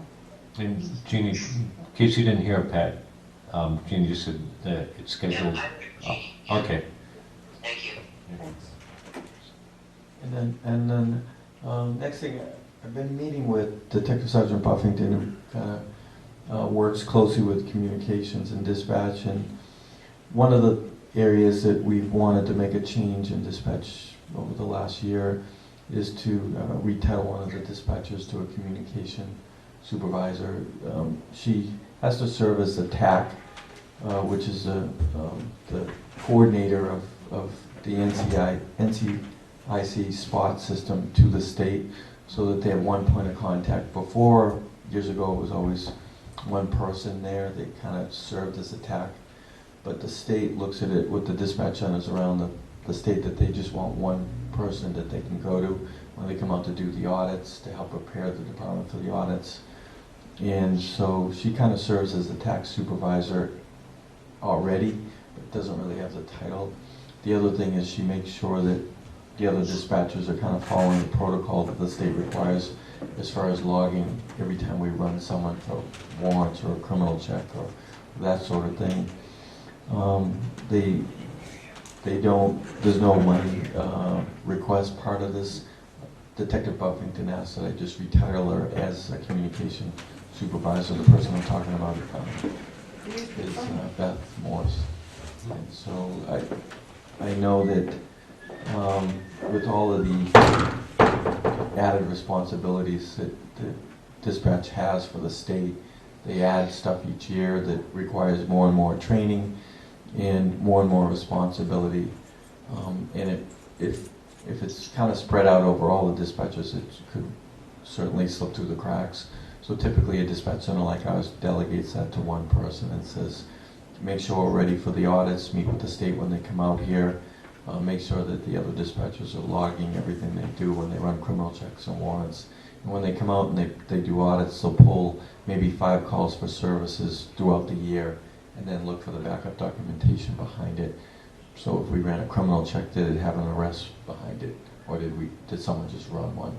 Those kind of things. And so she's also working with Nate to update the policy for just how we do maintain those records for the state so that we do get an A on our audit every year. And so she's been working really hard. We also recommended her to be recognized by the State Emergency Dispatch Association as well. And each year they try to recognize one dispatcher throughout the year that kind of goes above and beyond, and so Nate's put her in for that too. So I wanted to bring that to the board tonight, just to let you know that's something that we're looking at doing for January. I have my hand raised. Towards Go ahead, January, Pat. if I were done, January 1st, yeah. January 1st. Okay. Go ahead, Pat. Oh, I guess it was to John, Yeah, sorry. you saying something, Pat? Go I ahead. have a hand raised, I'm just Yeah. waiting for you to Yeah, recognize. go ahead, that's good. Yeah, I have absolutely no qualms whatsoever. I mean, this woman is exemplary and very, very professional, very detail-oriented. She will bring a lot. She has already brought a lot to the table when it comes to her co-workers in helping out with what they don't know. She has an amazing amount of knowledge in dispatch. Always, anytime I have ever had the pleasure of being with her, and she's been online with anybody, she's an amazing professional. However, I do have this one question, and we are in the middle of negotiations, and part of what we do as in negotiations, and we have to be in line with the state regulations in the PELRB. We have to have a designation for each person. Now, the chief wanted to change a patrolman to officer. We don't have that in the PELRB, but we're making that change now in the contract to reflect officers. So we would have to, I believe we have communication specialists, but I don't believe, unless I'm wrong, Chief, I don't have the contract in front of me, and I'm sorry, I apologize, but we don't have communication specialist supervisor. If we do, I'm all for it, I'd make the motion right now, but if we don't, I think we have to wait to promote her to, even if there's no monies involved. I may be wrong in that, but if we don't have it in the contract, we can't promote somebody without the language being in the contract. And that would be the only deficit in that. Right, and I know that Nate, Luke advised Ron that we were looking to do that, and I advised Peter that we were looking to do that, and So they said they would add that language to the to identify that title in the collective bargaining. So, I don't know what, Jeannie, can you pull up the contract right there? Do you have that in your I can. computer? So, with, Tim, Just look under the first part where it's in the first section of it, where it describes all the different departments covered under the PELRB, under the union, I think. so are we jumping the gun on asking for this to get it done, Chief, or do we want to come back and discuss it again? I mean, you said January 1st, but that, Well, we're not gonna meet till January 6th, January 2nd. January 2nd, so that's after January 1st. and are they going to shut us down if we don't vote by January 1st? I just wanted to, before we have them put it in the collective bargaining, I just wanted to get, the board's support. And Does it mean a pay raise? no, and I asked them that, Catherine, there's no expectation. It is. Both of them, Nate and Beth. Not the supervisor, but the says communication specialist and dispatcher clerk are in unit. So it doesn't say, it doesn't say communication specialist supervisor, does it? No. No. Okay, all right, so we had dispatcher clerk and we had dispatcher in there before that, and we didn't take it out, and we Yeah, didn't take it out. can I intervene on this? I think we, when we're discussing a contract that's under negotiation and things that No, we add this one- and subtract from, I think we should probably be doing that in non-public, or non-meeting. It's a non-meeting because it's, Okay, I agree with you, John, but I'm on the phone in a precarious situation where I can't tell you or give you a signal to say, you need to put this off, because we can't do this without it being in a contract. So it's off, yeah, we can. done, It's off now. it's off now, done. Okay, Chief, agreed, it's off right now, Right. moving this from the discussion, so. Thank you. Thanks. Thank you, Jim. Anything else? Good. Yes, I want to see the revised budget for the chief. We made a motion to reduce it by 1%. So Tim and I did meet, and he's here, Pat, just so you know. We did meet and go through it, and we looked at some lines that, let's see if I can find it here. We looked at some lines that we could try to make some reductions.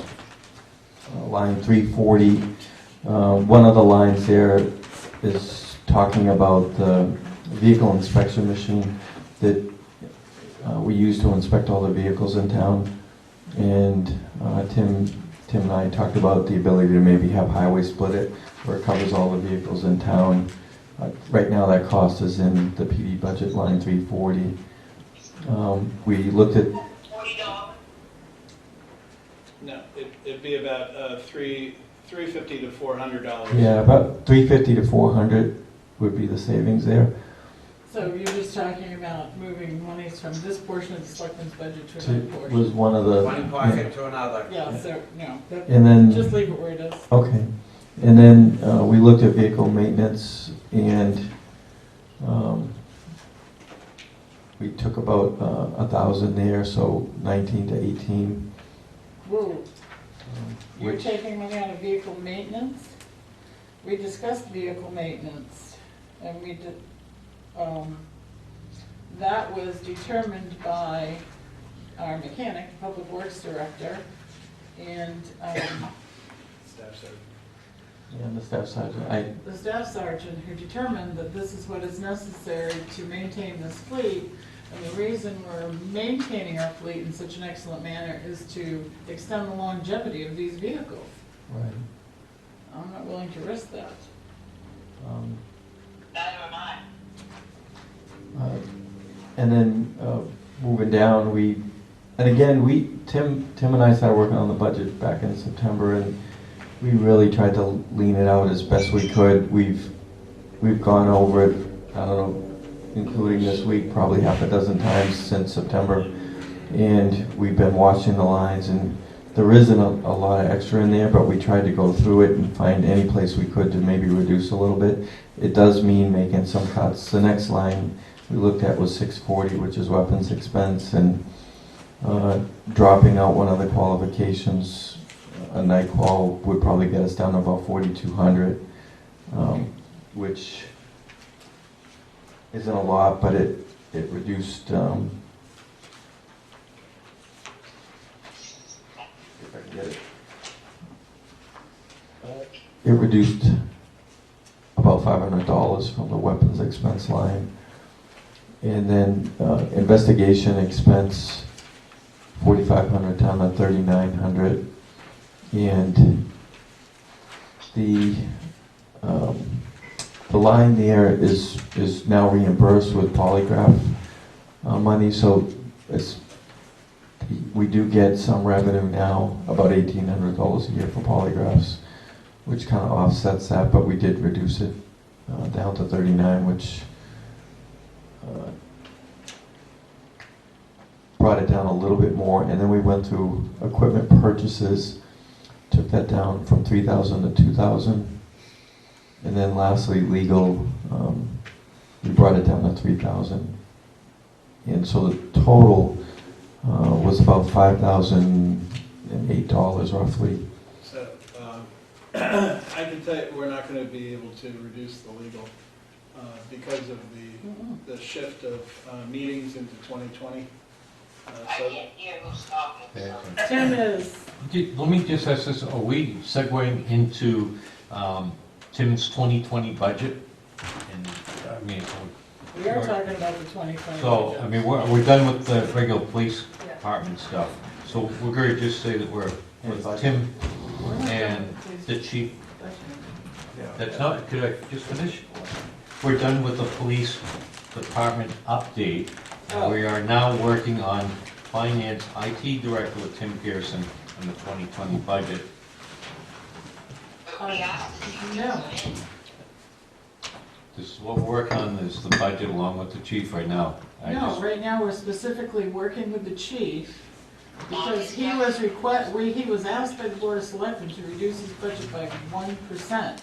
So we're specifically working on that reduction of 1%, and I think we should either decide if we want to really reduce those lines by 1%, or that he suggested or not. That's not what I said. We had the chief in here for the police department update at 6 o'clock, and then at 6:15, we were going into the budget discussion. I want to make sure that we covered all of that topic for police department update, and now we're going to the budget with the chief. This is the update.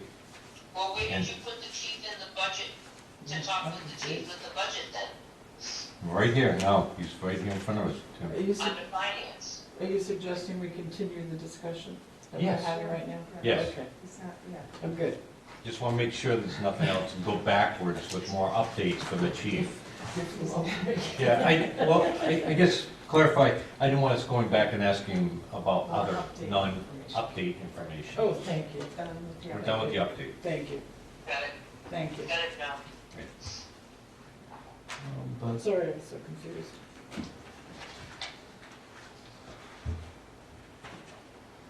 So Tim and I went through each line a couple times, just trying to rack our head and see where we could maybe get some out. At the end of it, neither one of us felt comfortable that it was good, because we felt like by doing this, some of these lines potentially could go over. And I think we really tried to lean it out even before we met last week, and it's only up, I think, 0.3 right now. Yeah, I guess what I would add is that when we went through these lines, the ones that we identified were ones that required more information from, the people within the PD that were, more closely associated with them, like Sergeant Penault, for the weapons expense, Sergeant Morrison for vehicle maintenance, things of that sort. So Sergeant Buffington on the investigation expense, things like that. So when we met, we identified, as the chief said, about 5 or 6 different lines that was basically, talk to your guys and see if, there's anything that we can do to reduce these. Is there anything that's changed? And as the chief said, we do have polygraph revenue. We do budget for that. We started that in 2019, and it is a budgeted revenue. We have that, in our revenues. And then they do have, chief has a list of donations that they typically would get from, from local businesses on an annual basis. And it ranges anywhere from, I think this year it was about $5,700 up to $9,000 is what he's looking at for 2020. Which are some of those things would be for things outside of the operating budget. But are there any that can be used to take out of the operating budget, or show that as revenue associated with something in here? Well, it's just revenue to back up training, like lead training and some of the training the officers go to for crime investigation training. So, and then of course we have the polygraph revenue as well, and that's actually above and beyond this 9,000. Right, but that's already in our, Right. in our revenue budget. So basically, last week, my impression was we were gonna have a hard time coming up with 1%. And because we had already held it pretty tightly, a lot of these things are contractually related. And it's all based off of the personnel and the amount of personnel we have. And, short of making a change in personnel, or, making a decision, kind of rolling the dice on vehicle maintenance or other things, there isn't any real discretionary money within their budget. So, which is concerning, because it's very tight as it is. So, I have my hand raised. And I see Pat's got her hand raised. Go ahead, Pat. Tim, how much was left over or going to be left over in the police budget in 2019? I would say nothing. Oh, We're going to be, absolutely nothing. There was no monies left over. Or should I ask the question, how much was spent last minute so that nothing was left over? no, so the monies that, when we discussed the encumbrances, there were monies within the personnel budget because of people being, an injury being, someone being Right. out of work for So a how while. much were the encumbrances? The encumbrances across the town total No, 41. the PD. I- I'm talking I PD. didn't. There are no encumbrances in the PD. So you're telling me that at the end of this year, there'll be zero money left in the department, the police department's budget? Zero. It depends how you look at it, because what I've done is taken the monies that we require for the encumbrances and pool those monies to be able to allow the board to do those encumbrances. So, Okay, we've taken money from the police department budget and used it in encumbrances throughout the town. essentially, there has not been a formal budget transfer. How So, much is it? excuse me? How much are we talking? I couldn't give you a number off the top of my head. I just couldn't. You So know, if you my look que- at, the if you, question to you, one more request, Catherine, I'm sorry. yeah, that's okay. Can we get a number of what was left over in 2019, going back 7 years, of how much was left over in the budget in the police department each year? Can we get that for the next time we meet? I suppose so, yep. That without, I want to include money spent on encumbrances. Last minute spending. If we look at our report, you can see the year-to-date on these lines that have been expended, 97%, 92%, 136, 122%, 471, 88. I mean, none of, 108, 101. I don't see that there's much money left over. 74, 80, 90, 97, 110, 73, 213%. Most of these lines are, this budget is, I can see where there wouldn't be much left over in that budget, because we're not at year's end, you've got another month. We have another month to go through. Well, Thank you, Catherine, you made my point. no, the expenses that you're gonna see in the budget tonight, the budget document, the updated budget document, reflects the payables and payroll through today. Okay. So you'll see those numbers. I can certainly pull any information you need, but just please keep in mind, Board, that requests like that are going to come at the expense of other things that are necessary to do. So, especially with year end. Yep. I think, for me personally, I appreciate the chief looking at his budget again with the 1% in mind, but I think we should, if we're going to do this, it should be the entire budget, not just one portion of it. But I do appreciate you looking, and I personally can't agree to reduce those lines. I just don't want to take that chance. But I appreciate it. I don't need that information from Tim. I need that information, but I agree with you, Catherine. So, Pat, you were asking specifically for, and one thing we got is, if you said before next meeting, that's January 2nd, and, Yes. yeah, and, Oh, they're off, okay, can we, just before budget hearing? let's see what we can get. Yeah, Or- whenever he gets them to us, that's fine. Yeah, because, But I do agree, I appreciate it, Yes. I appreciate the chief and Tim coming back and making a second go of it. mhm. I appreciate that, and I would totally agree with what Catherine said. But I would like that information. Anything else on the chief and his budget for tonight, so we can, Although we could I go to think- all non-lethal bullets. How many times have you heard that in these years? That's what I don't Yeah. agree with Catherine. marshmallows, right? Yeah. Check your public. Yeah, we have a question from the public here. I was just wondering what the dollar figure was on the 1%. Who is it? What was it? From the public, Pat. $21,841. Yeah, I think as a citizen, I would have found that to be a problem as well, to try to take that out of the police budget.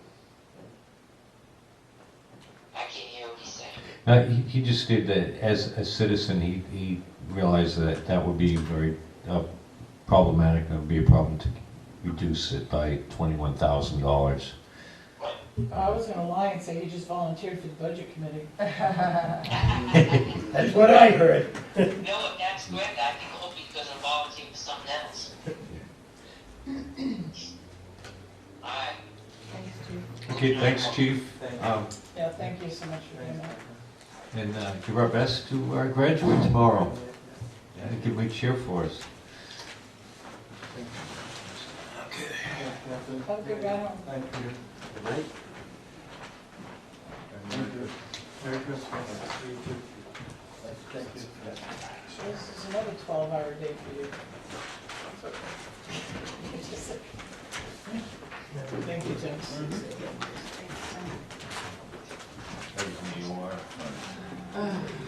Okay, so I'm going to need a little clarification as we go through this budget, and unfortunately, I didn't have time to go back and listen to the minutes to get that clarification from your last meeting myself, so bear with me if you will. But this budget that I passed out, and Pat, I'm going to go ahead and share that with you, so if you have access to a computer, you'll be able to see it. Wow. It's one that you all have access to anyway, but I'm just going to send this.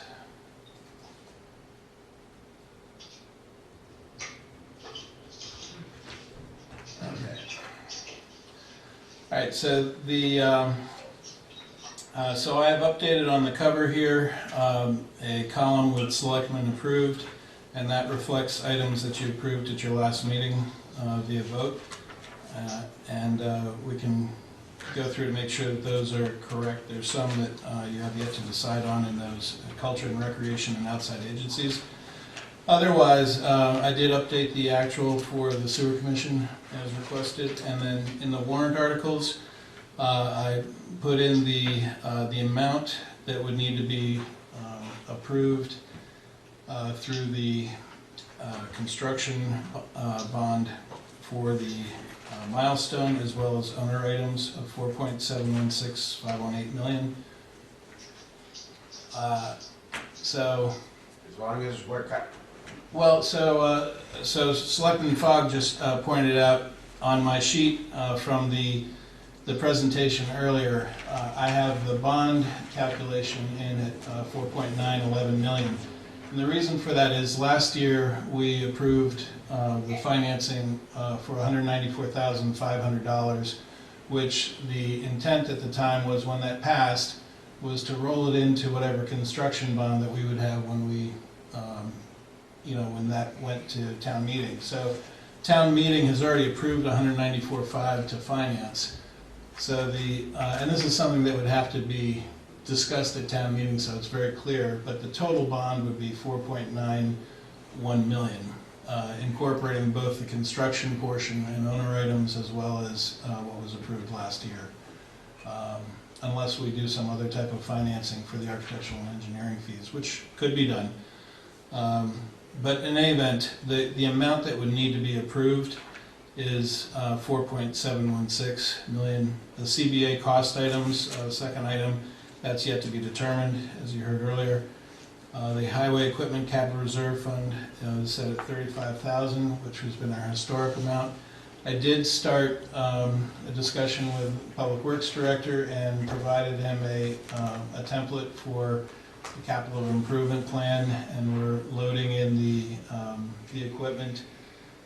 So hopefully within a short period of time we'll have that, maybe before the first public hearing, so you can see how that filters out. So rather than being in the separate places they have these things now for highway equipment, roads, police equipment, it'll all be in one document that you'll have access to and I can report on a timely basis.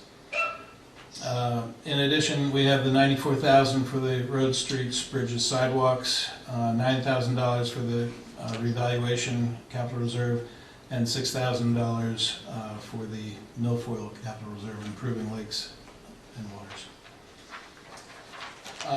In the revenues, one of the items that we need to discuss in revenues that Town Administrator Forrester brought up was the board's interest in having a crosswalk by Riverfront Park.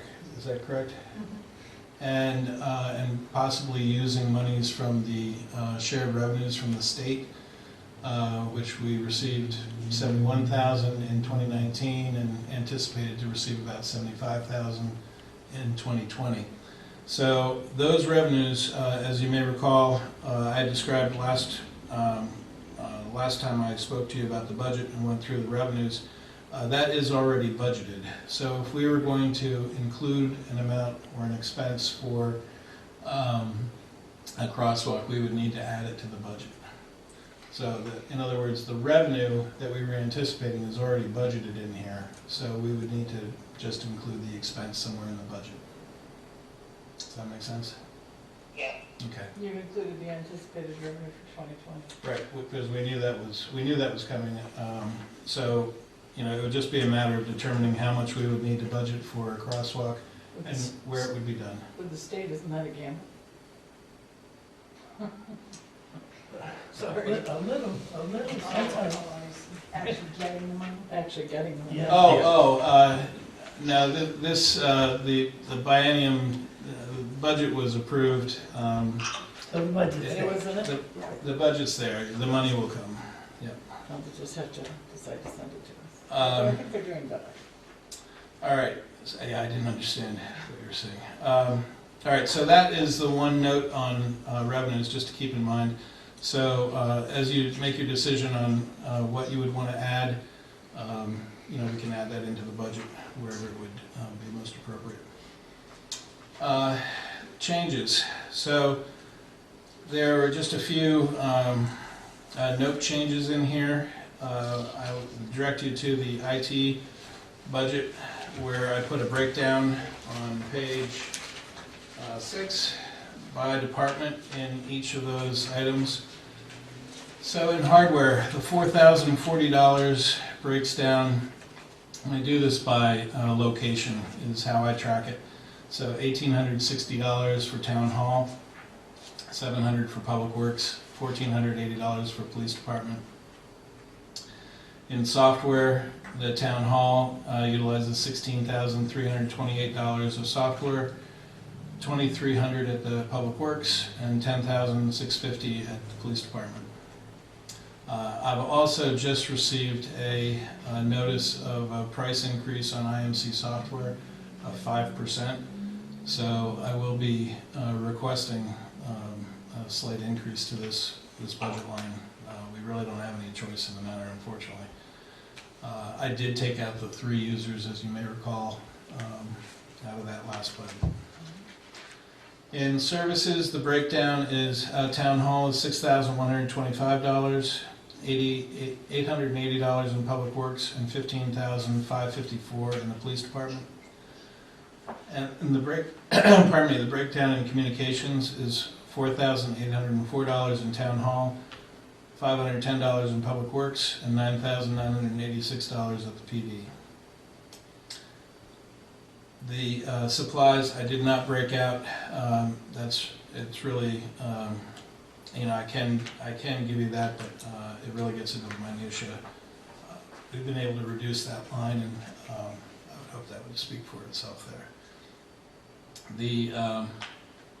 As far as my time goes, I respond.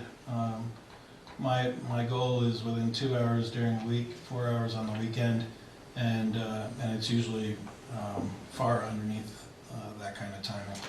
It's usually instantaneous during the week, or within 20 minutes. And weekends, it's usually within 45 minutes to an hour.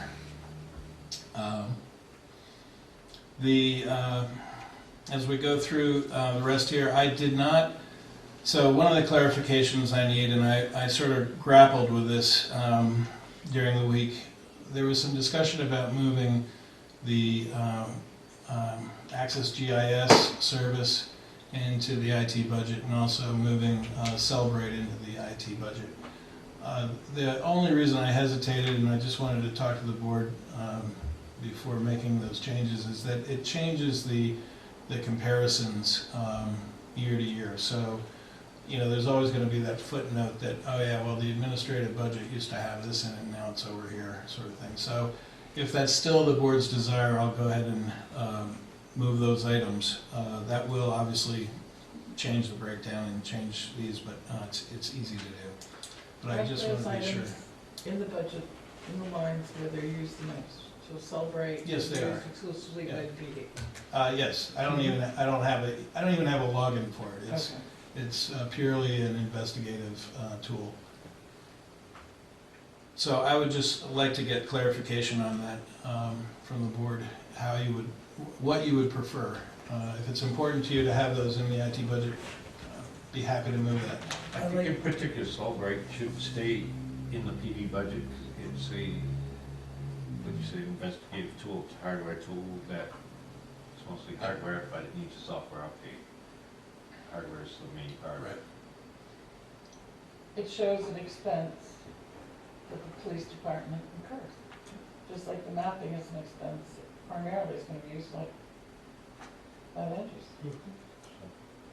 I'd say leave it alone. Leave it. And Pat, you got anything on that comment? Guess not. Is she still on? Pat, are you there? I'm here. Oh. Okay. I'm bound to finance expertise on that.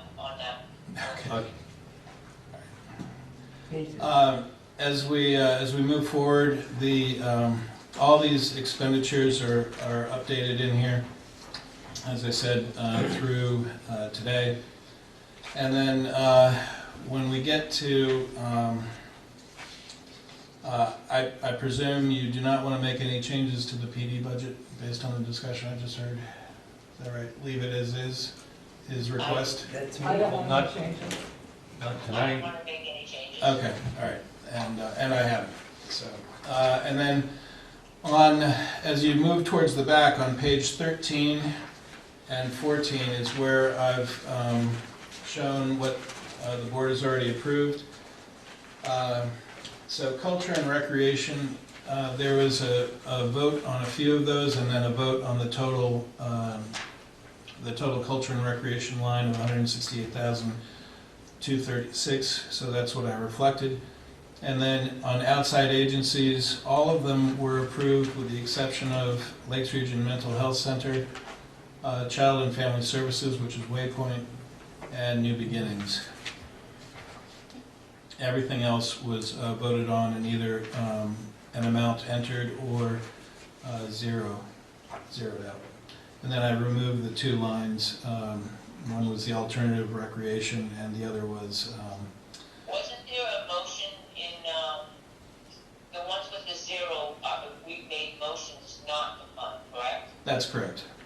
Okay, so the ones without anything on the two that we did not, There are three that are blank, so those mean that only two. there's New Beginnings, Child and Family Services, Waypoint, and then Lakes Region Mental Health. I don't have Lakes Region Mental Health on the one that you was. 890? Sort of blind down. Yeah, Are you looking at the one I shared with you? Yeah. Yeah. On the right. Yep, I got it. I got it. It was way up at the top, yep. The Belknap County budget includes monies, once again, after all these years, for Lakes Region Mental Health. This is Genesis, correct? That's Yes. correct. This is the one with millions of dollars in their coffers. Yeah, so 32,000 is in the Belknap County budget for Lakes Region Mental Health.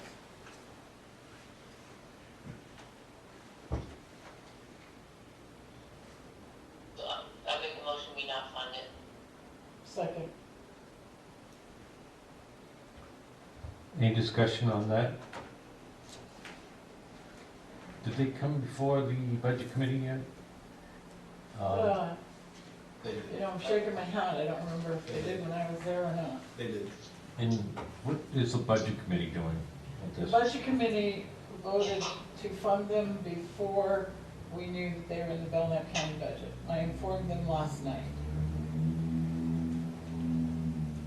Did they Are they not? gonna- What was their reaction? Are they gonna re-vote or did they settle for it? Well, it was at the end of the meeting, so I gave them, they all wanted copies of that budget, and they all asked questions, so I assume we'll bring it up at our next meeting.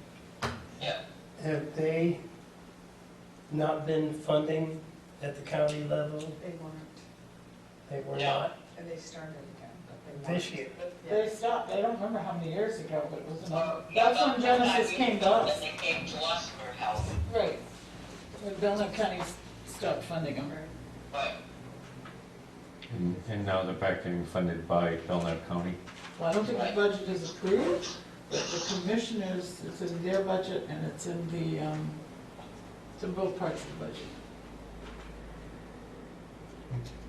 Any more discussion on the motion?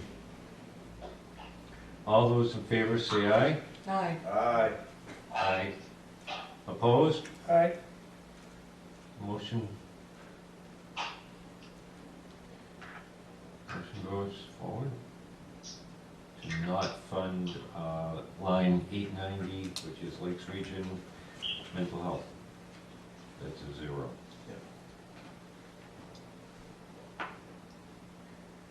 I make a motion to fund child and family services for 3,000. second?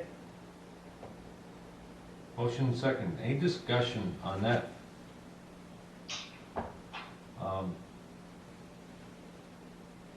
See, why is it expenses in 2019 zero? Did they haven't? It was not budgeted. It wasn't budgeted for Oh, I see. So 2019. We Why, fund them. why didn't we fund it that year? Does anybody know? Budget committee took answer. Right now, the budget committee is, I believe, waiting for more information from them.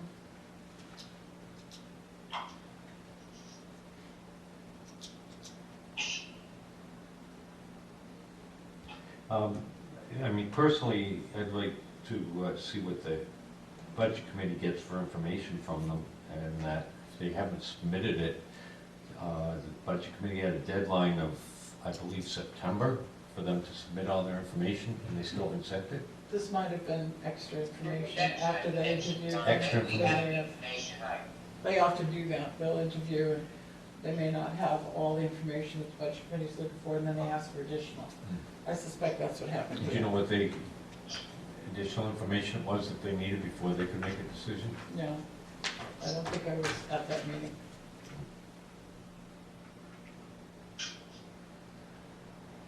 Anyway, anybody else? All those in favor of funding child and family services for $3,000, isn't that correct, Pat? Yes. Say aye. Aye. Opposed? Aye. Nay. I'm declined to vote. Oh, I I don't did. have information, so I'm my guess. So, The motion fails. motion fails. It's not a zero, it just fails to do it at that blank. So we'll have to come back to that one once the information You can, Yep. yes. is forthcoming. Sound good, Pat? You get that? Well, I'm not gonna change it. Well, I just want to make sure that you know Yeah. where we're at. The other one we had with the blank line was New Beginnings. Was there still information coming forward from them? I don't think so. I don't believe so, I don't remember, quite frankly. Tim, do you remember? No, I don't believe there was any requested or waiting on anything. And it does kind of bring up a question because as we are without, the budget committee is without a secretary, an official secretary right now, we'll have to figure out who can follow up with Child and Family Services to get whatever the budget committee is looking for. So I'll have to go back and look at their minutes and see if I can email off and request that. But I think the chair might have already taken care of that, just want to The chairman, verify. vice chairman. Yeah, Oh, okay. they should take care of that. But you could follow up with them. And ask them, you know, or Jeannie can ask if they CCS on any information that they get. That is, That, you know, we're going to be fast approaching the first budget public hearing. They're going to be voting on the budget on January 8th. So I just want to make sure we can get whatever we need prior to that. So I will follow up with the chair and the vice chair to see if they got the information they needed from the beginnings. That, this is Child and Family Services. Child and Family that we're talking about, Services. correct? Okay, hang on. Pat had a question. Go ahead, recognize you, Pat. So this is Child and Family Services that we're talking about, correct? Well, and new beginnings. Well, no, the question is, we're not making a decision on Child and Family Services because you think that there may be more information coming from the Budget Committee, yet we strongly suggest every time we go over our budget that it's our budget and the Budget Committee make their own budget, whether they approve or disapprove of what we do.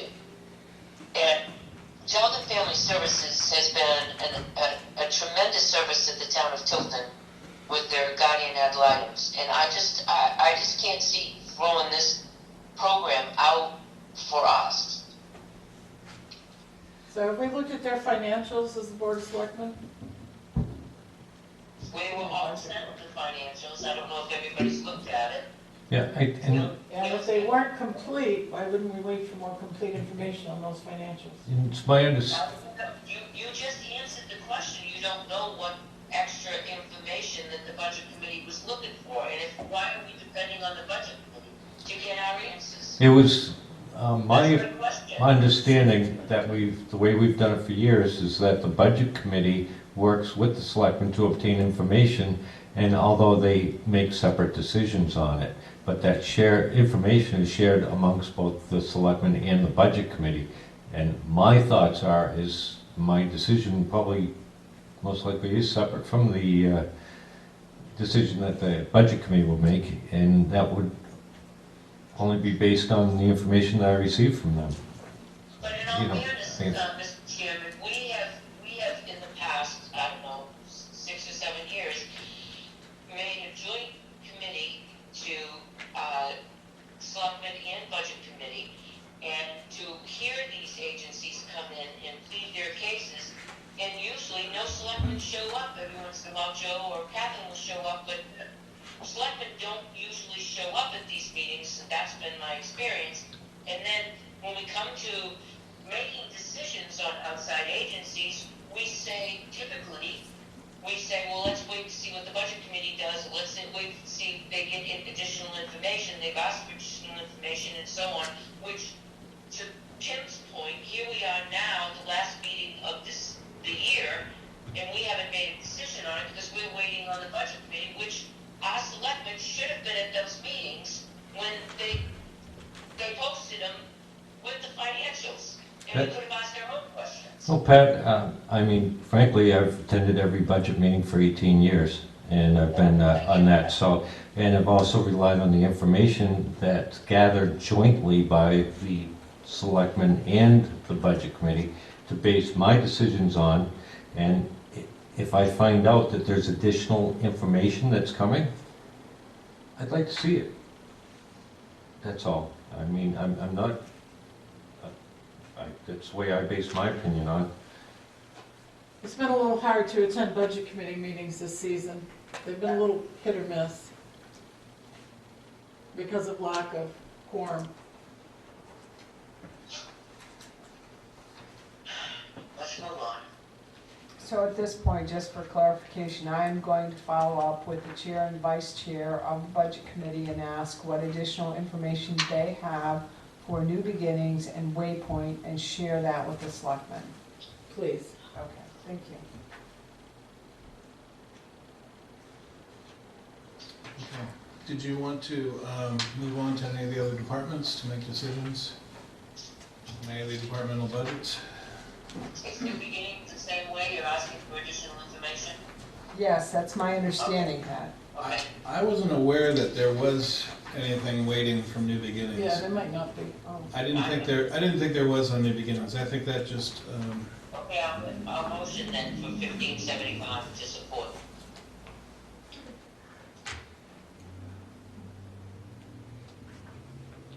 Oh, hold on a minute, I'm gonna amend that. I'll make a motion to level fund it at 1530. if I may, the budget for 2019 was 1575. I'm reading the wrong column here, 15. Yeah, 1530. Yeah, that was a prior year. 1530 is prior years. Okay.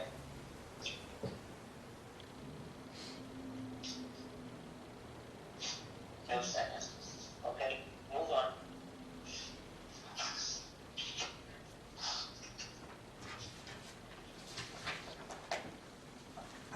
I have a question.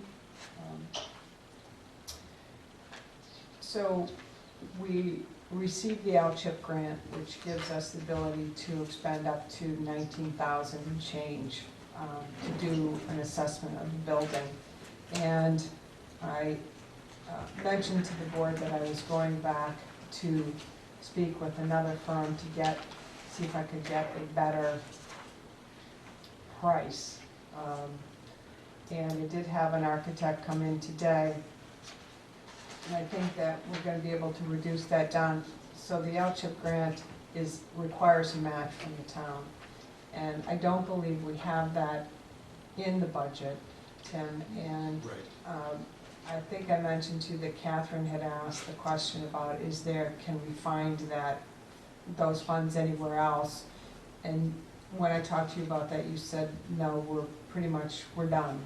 So my question to the select board is, do you have an appetite, do you want to put in, I would recommend $10,000 as a match to the LCHIP funds, and that's what I'm gonna work on, trying to get it down to that amount. I agree. Are we putting that in the budget, or make it a warrant article? You could. Just put it in our grants line? Could do either. Do we have a grants? I would imagine if that's for town hall, I would just add one after the town hall maintenance and repairs, and Yep, if you wanted to do. 340, What's that? 340? 340 administrative equipment maintenance and repair? No, I'd have it down in the 440, 450, somewhere in there. the maintenance, after the maintenance and repairs of the building. Town hall maintenance repairs? Yeah, somewhere in there. Do you want to add a line, or do you want to add it to the maintenance and repairs line? I'd say add it to the maintenance repair line, that's just my opinion. So we have $3,000 budgeted right now for 2020 for town hall maintenance and repairs. Would the board like to add the $10,000 to that line and make it $13,000? That's fine. I don't know, does it fit maintenance and repairs, or, Well, it has to do with maintenance of the building. Yeah, it's gonna be the pointing of the building. It's gonna be the list. It's gonna be the guide to maintain this building, hopefully, for the next 10, 15 years. Everything is, And we can then apply for other grants, Yes. perhaps, This, sort of repointing the building This- or doors. this or actually whatever it is. this actually, to your point, opens the door for us to be eligible for other out-chip funding by doing the planning. by putting it in, okay. My vote's yes. I'll make this. So all those in favor say aye. Aye. I, Opposed? So moved.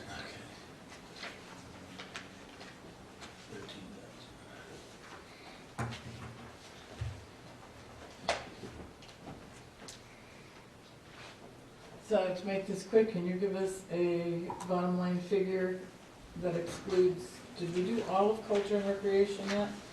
You did. All right, that excludes the outside agencies, and we could at least approve that bottom line, and then, You mean of the total departmental budgets, all added together, less the outside agencies? I hate going Yeah, no, I can do line, it. line, line, line, line, line, line, line, Just want to make sure I understand. bottom line budget. Just make one motion, on lump sum, and we'll just have outside agencies to do, right? Well, you've already approved 100, you've approved. Right, but we're still looking at two of them. Right. Well, New Beginnings, Give me 1 second, I'll look at that number.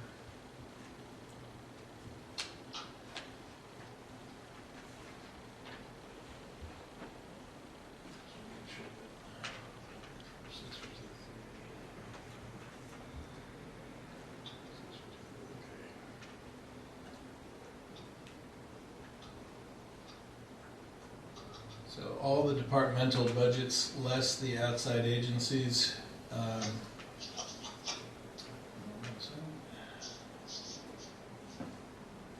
it is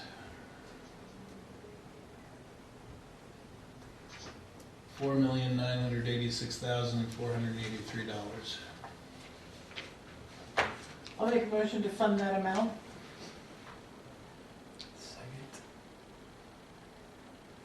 Motion and second to Or approve fund that amount. that amount as stated by Tim.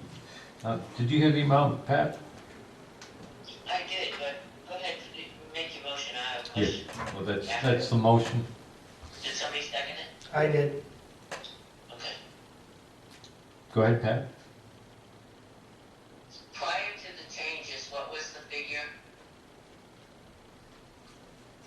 Prior to which changes? That we just made?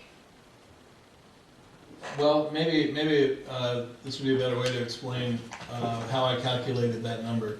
I took the departmental request of $5,157,771 and subtracted out the outside agency request amount of $171,288, and that left the difference of $4,986,483. So And that included the 10,000 we added. that includes the 10,000 you just added. But keep in mind, over and above that, you've already approved $157,713 in outside agencies. So that's not in that $4.9 million number. Right, but we can add that in. Right.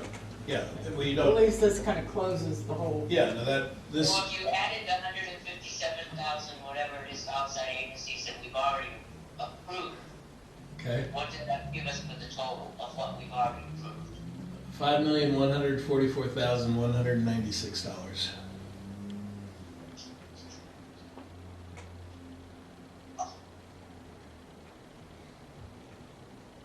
Which is roughly a $12,307 reduction from the 2019 budget. From the original budget that you brought us. No, from the 2019 budget.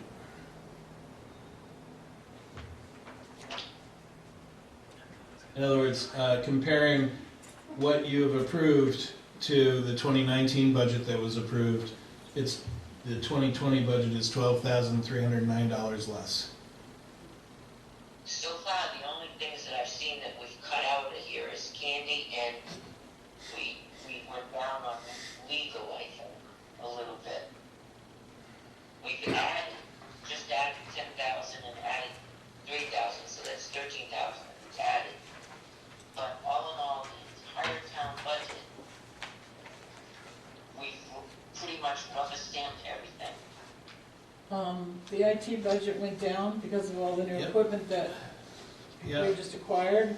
The highway budget was slashed in a lot of Well, that's places. my question. I'm just asking Tim that question. How much did we go down from the original budget that you just gave to, the original budget that you gave to us initially? You slashed it before. yeah. You're So talking about the October In budget? November. In November, you gave us a budget. You started the budget process. yeah, I would have to pull one of my my old budgets to take a look at that. I can get you that. I can tell you that not only had I gone through with the department heads their budgets, but I had also arm twisted quite a bit. I did not put a lot of pressure on the public works director because he had already taken a tremendous amount of money out, and I was concerned he might have been cutting it a little too close.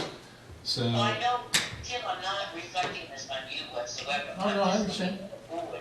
yeah, I just don't have that number off the top of my head. Rubber stamping everything this year, and I don't particularly care for that. I think a lot of hard work has gone into this budget. Well, I don't think it's whatever rubber I think stamp. tonight's gonna be the wrong thing, so it doesn't matter. I'm very concerned that we're doing this. It's all Well, one of thing. So you've put in a tremendous amount of hard work in it. You've met with all the department heads. As a finance manager, you know everything that there is to know. But as a selectman, when we have to answer these questions at town meeting, you're the one that's gonna stand up and answer them because we don't know what's all in here. well, and I would have the detail because I deal with it every day. So and I'm happy to do that and have done that in the past, where appropriate. I'll But, just meet with you privately and talk about this a little bit more. We won't Okay. make this full time, because I really would like the answers, because when people start asking me, I really want the answers as a selectman. It's my duty to know. In November. Let's move on. I get one due back. I have them. I just 31. have to go back and look. Okay, yeah, I'm Um, looking at 1031. Okay. So do you want to hold off on voting on this budget until Well, you have a motion. in January? I know, but we can vote the motion down. Do you want to just wait until January? I thought we were anxious to get it going. It is just a default budget after all, although the budget committee's doing, I'm a little worried. So we've got a motion for that amount. $4,986,483.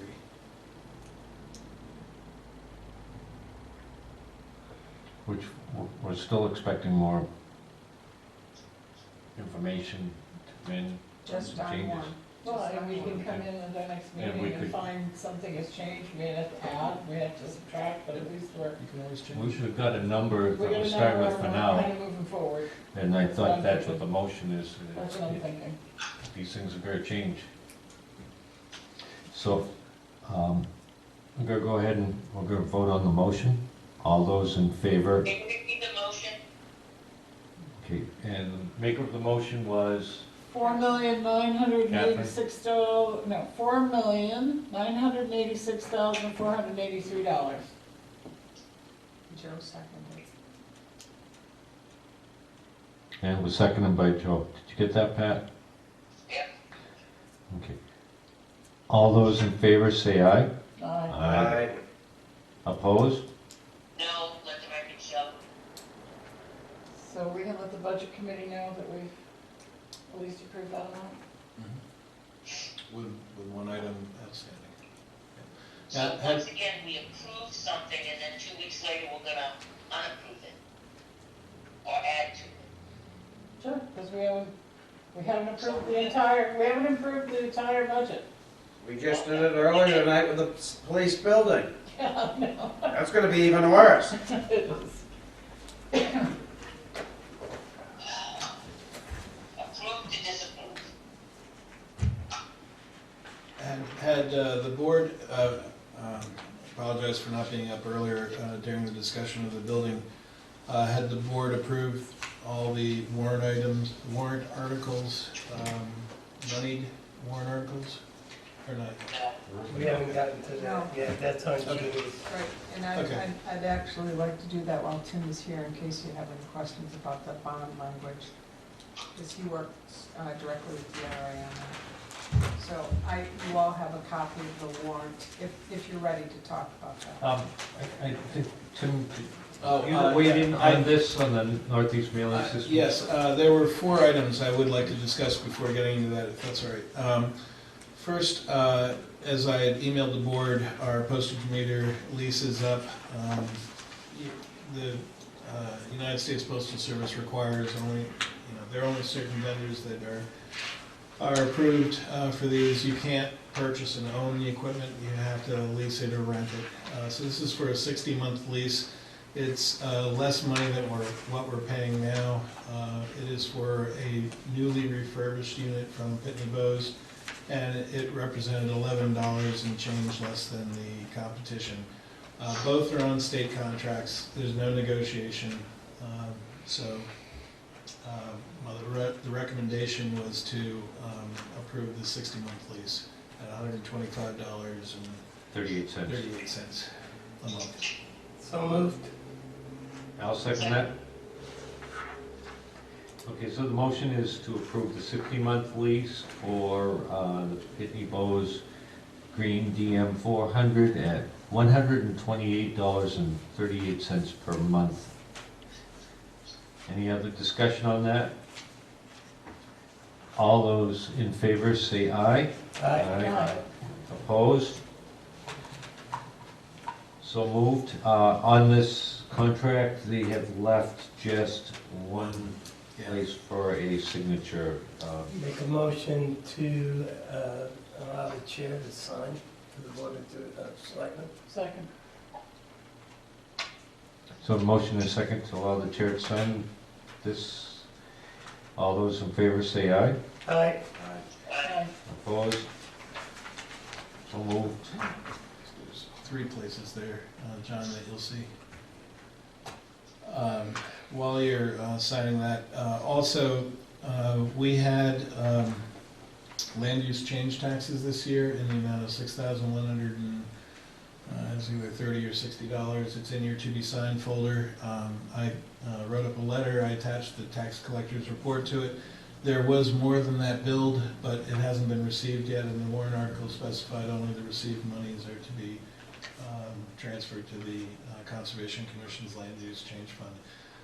We're not anticipating any problem with the other monies, but when they come in, I'll have another letter for you. These are primarily, the ones that are coming in now are primarily from the School Street project. Although there were others in that list. So if the board would please sign that, so the treasurer can make that transfer. Also, I had emailed the board at the request of the town clerk tax collector for her lien and deed research agreement for the company that does that, which is Total Notice out of Nantucket. They've held the pricing the same. Everything else in the contract is the same. It's identical to the last one we had. And so the recommendation is to sign that total notice contract, and I did add 5 signatures to that. So that's basically for the year 2020. 20, that's correct. Didn't we ask them last year if they could write their contract so that it came to us first part of April? Pretty sure we did. Mm-hmm. Pretty sure we did. Well, at one point they'd have to write a, you know, So would you prefer to have the term be April 1 to March 31st? Okay, I will let the town clerk tax collector know. This particular agreement is for the calendar year. So, I mean, it is, so, I mean, could we construe this as an absolute necessary expense? Because we're supposed to be doing bare bones minimum until the budget's approved? 1919.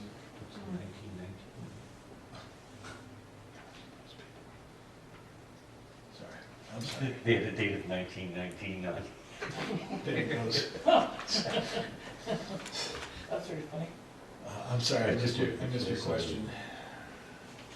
Can we construe this as a very necessary expense? Absolutely. And it is one that is reimbursed through the fees. So when there's a lien or deed that is executed, we're recouping the expense of collecting that at the time that we collect it. I mean, if we take a property. Well, or if someone's taking their property out of, you know, if we have put a lien on it and it's being released from the lien, the tax collector charges for that. It's part of her Oh, penalty. charges for that research. Charges for the research, so it's part of the penalty. So it's not entirely covered by fees, but it's largely Okay, covered so, by fees. and you're saying it is an absolute necessary expense, so Uh, I guess we can approve it. I can speak for the town clerk tax collector, she would say yes. Okay, I Uh, guess that's okay with her. Do we just need to sign the document?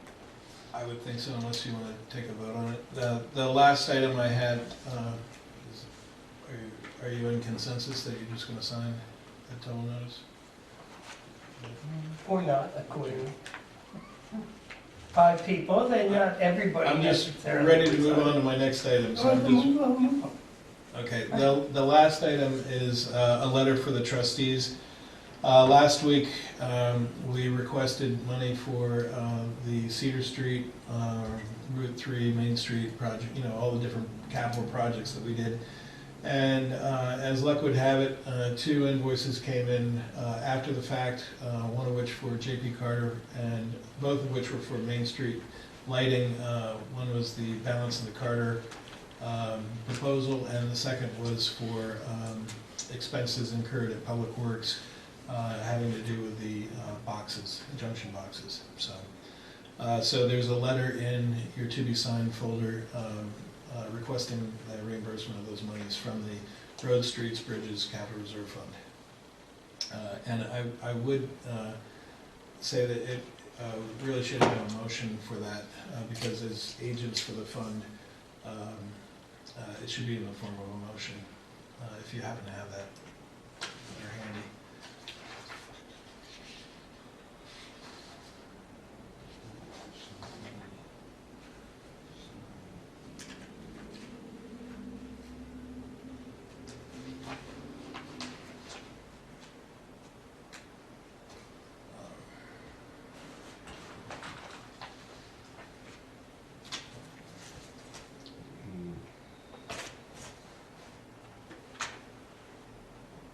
If you'd like, I can read what it says, and hopefully it's floating around here. The purpose of this letter is to request withdrawal of the following items as authorized by the Board of Selectmen as agents for the following capital reserve funds: roads, streets, bridges, sidewalks, capital reserve fund. Please remit $4,619.15 from the roads, streets, bridges, sidewalks, capital reserve fund to pay for the following project: Main Street sidewalks, and listing of the project items and copies of checks showing the expense will be provided for backup. Please remit prior to year end. So moved. Yeah, I don't see it, so we can't. Second. So we have a motion and a second. There it is. There we go. All those in favor of this, say aye. Aye. Aye.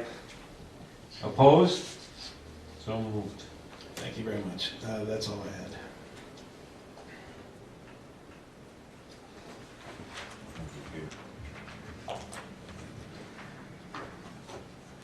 So while Tim is still here, what I would like to discuss is the language that he's worked with the Department of Revenue Administration on the bond for the police station.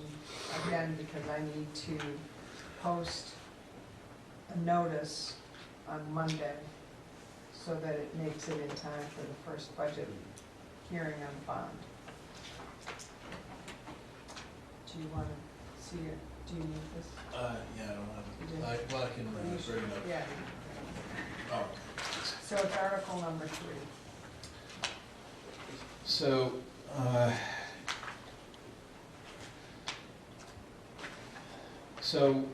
we're working with a bond counsel to determine this free of charge right now. If the challenge that we have here is how do you, you want to make sure that people understand the full amount of the bond and the difference between what's being authorized and what's being borrowed.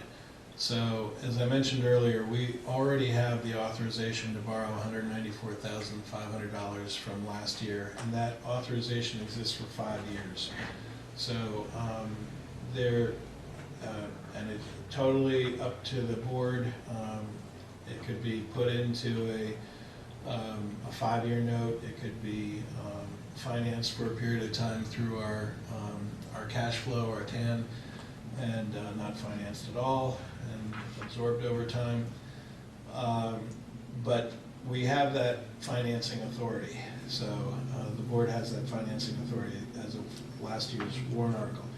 So on the sheet that you probably received earlier during the presentation on the building costs, there is a number there which is the which represents Milestone's guaranteed maximum price, as well as all the owner items that have been identified to date. And that amount totals $4,716,518. That, keep in mind, that includes contingencies both within Milestone's budget and within the town budget. As you can see, we have 4.5%, I believe, budgeted for that.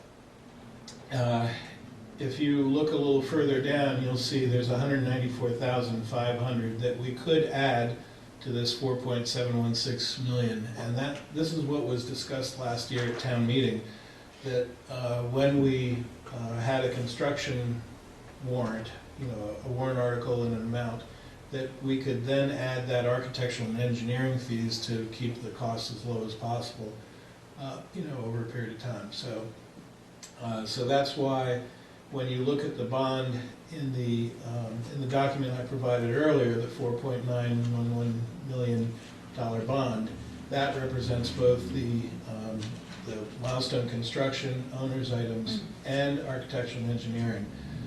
What is in this Article 3 is the seeking authorization to bond the $4.7 million construction and owner's items. So it's an important distinction, I think, for residents, so that they don't feel as though, well, gee, we only approved $4.7 million. How do we end up with a $4.9 million bond? So that would have to be something that would be, very clearly warned and discussed, so that it was, understood at the public hearings and at town meeting. But that was discussed last year, if you recall. That was, the plan, if you will, at the time. John? Rick. Oh, Sure. Catherine? So, scenario.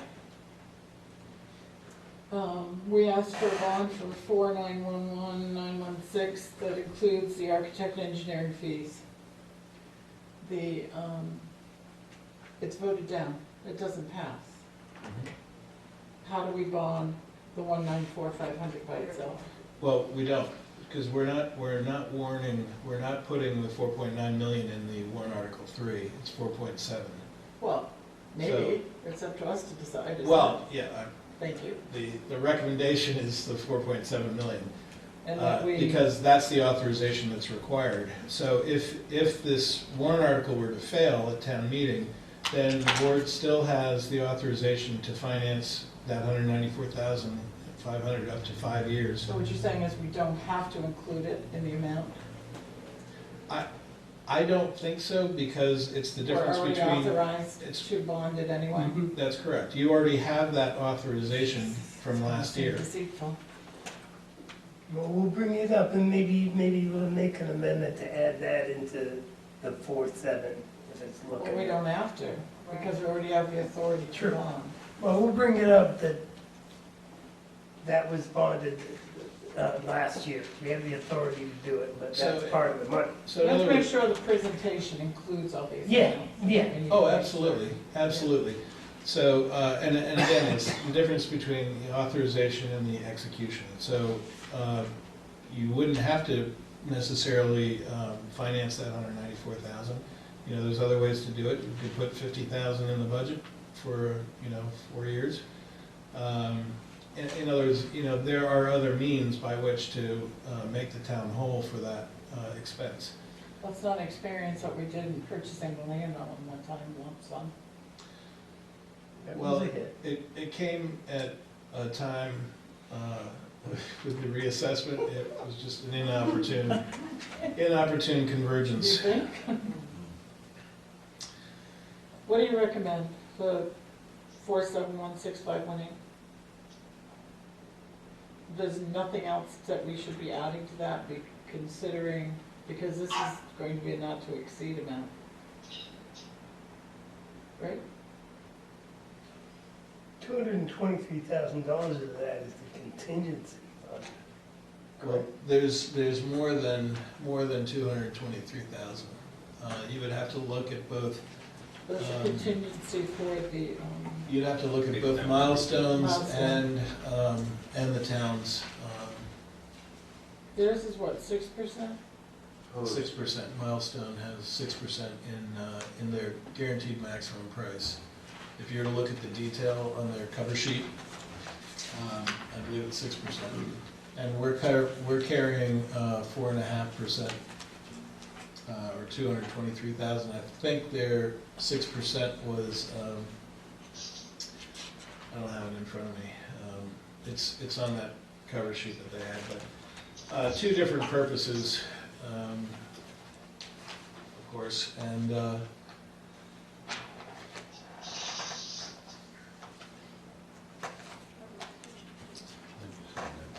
on milestones. I saw it. It's on the first page of the, yeah, it's, the contingency is $218,181 is what they're carrying, and we're carrying 223,000. So we're looking at 441,000 roughly, dollars of So we're probably contingency. comfortable with this number, it's a not to exceed. I think so.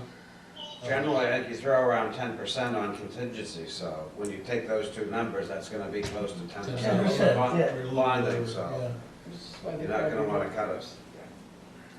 There are items that are still unknown.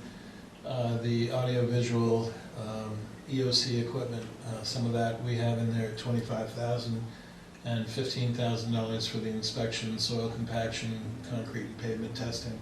Basically, things that we would hire, say a Turner group to come in for us and give us a second opinion on, the work that was done through Milestone. So we're gonna hire someone to check the agent we've hired to do our job. I'm Well, that's, so as you can see, there's, if that's deemed not necessary, then that would be 15,000. So, did they require their subcontractors to do tests on the concrete and do compaction tests on their I don't- Aggregates. That's what that number is. Isn't that correct? I believe so. I believe this is, whether or not they do, I don't know whether they do or not, but this is to provide the town the assurance that those things were properly constructed, properly built, and, So typically, in the construction world, those that are performing the task, some, like Person's Concrete, they can do their own testing, they're certified to do it, but most site work people hire independents to do it. So we, the owners of the project, get those reports. Those tests were done. I would hate to think that those tests are going to be done by those subcontractors, and we're going to get somebody else to do the tests on top of the tests that are already being done. well, and if this is deemed, you know, as we move forward, that it's unnecessary, then, you know, that is money that could come out. And we need to find out if they're required. I don't know what their specs were. We don't Here. have that information. Well, if Milestone is our agent, they should be conducting whatever tests are Yeah. necessary as part of their job and included in their cost. So if they need to have a materials person, that should be figured in. They're our agent. So, correct, but the recommendation came from a discussion with the architect, and I believe at the police building committee it was discussed, because this is to be sure that, not that it wouldn't be built properly, but this is to take any bias or allegiance to Milestone or anything out where a subcontractor might have some relationship with them. So this is a totally third-party, independent view, and this is what was recommended, and that's why we put, you know, a certain amount of money in for that. So if we don't do it, Milestone's our manager, it goes through, down the road we find that there's a major flaw, concrete doesn't hold up, and all, we're holding the bag, even though they were our agent doing the project for us. Well, Insurance or I mean, something. there'd be a performance bond, but still, you know, it was recommended that we put this amount of money in for this purpose. I'd like to know if it's a second set of tests. One thing, I think we all remember what happened at Walgreens, which wasn't far from there. In that whole area, there are areas that are just peat. And we had Walgreens had engineers and all that had all the soil compaction numbers, and they designed the building only to find out that every time they put a pile in there, it sank into peat and muck once they started driving them in. And they ended up with the posts that were about 5 feet apart. So that whole area being kind of on that aquifer and the flow through there, I want to make sure either we have somebody else do it or we're very well covered for this. But this is different types of testing. We already have those people out there to do Do you their soil compaction? sonar tests to I just- determine. I think it's a discussion we should have with the police building study committee I and can't hear Milestone. Jeannie. I said, I think it's a discussion you should have with Milestone and the police building study committee right now. Hmm. What we're talking about is the bond language, or, And that's what I'm wondering about, the number that's in there, does that? You certainly could reduce It's it. not to exceed price. Right. So we can put it in there right, and then exclude it later. correct. But we need to, I'd like to know Mhm. if this is overkill. I'd like to know what testing is being done on our behalf. And we can ask that question. We just have, Again, that question should be asked of Milestone, not Tim Pearson. Correct. okay, we just had a question from the audience here. Hey, what was the number of dollars for this line item? For the charge for the test? 15,000. Thank you. I can't hear. He asked what the number that cost for this line item was And this would in be the bond. included in the bond Yes. over 25 years? Or Or 20. 20 years? Yeah. It's pretty short money. Make sure you have an insurance policy. If we don't have it before, then It's an adversity price. So we're looking at the number of 16,518.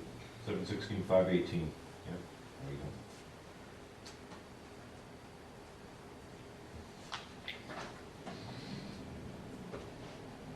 So, But the wording of the rest of that, Tim, what is the other option of not putting in the 194,500? it's not in there. Yeah, I know, but what is the other option? Would we just put that in the budget, or how would we Right, so, pay for that 194,500? right, so in the process of, like, if this construction article were to fail, and, we could go out and get a 5-year, 10-year, short-term note kind of thing. I would probably recommend a very short-term note and just to, pay for it within 5 years. And partly through fund balance, partly through, budgeting some as well, and then be done with it quickly. So so what you're asking is just to put in the bond item as 4,716,518.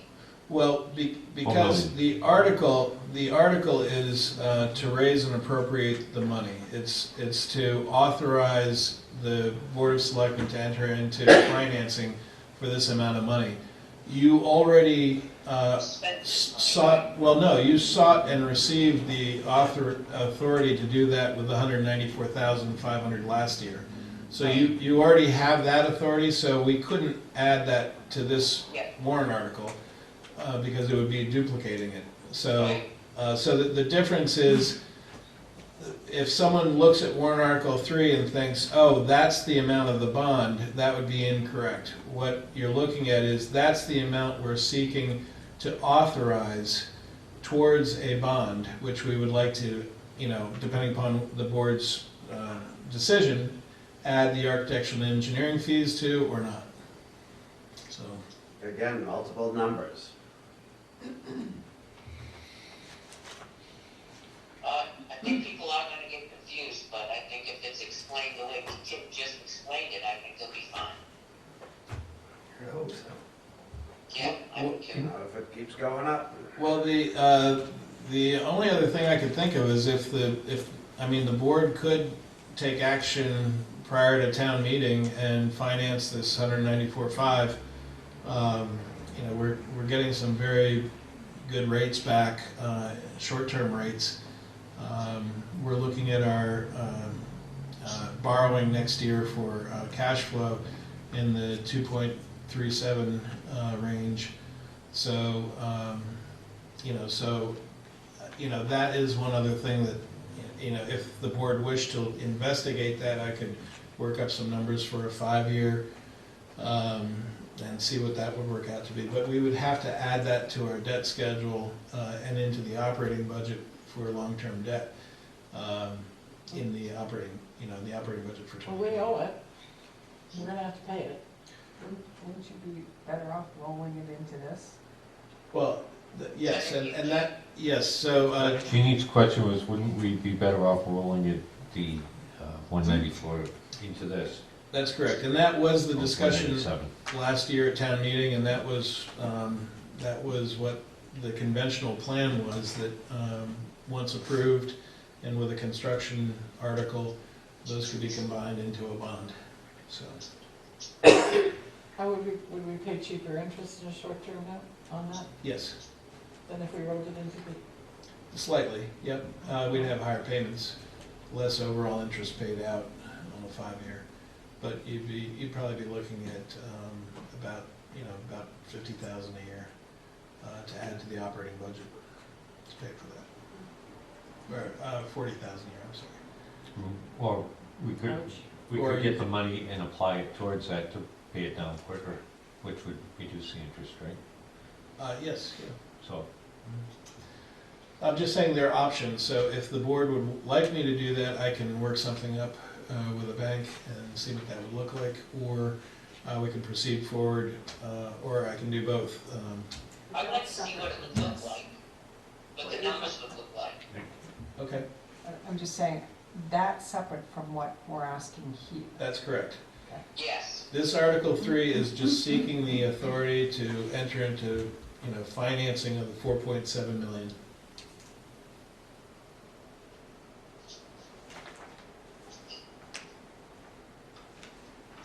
I need this language so I can put it in. How about the my- rest of the language? So this one, Comes from DRA, right? this one has to take priority. This is from our bond Do you council. have the language in front of you Yeah, that I'm you sorry, sent me? bond council. Yeah. I don't see she that have in the that? emails. Yeah, I sent it.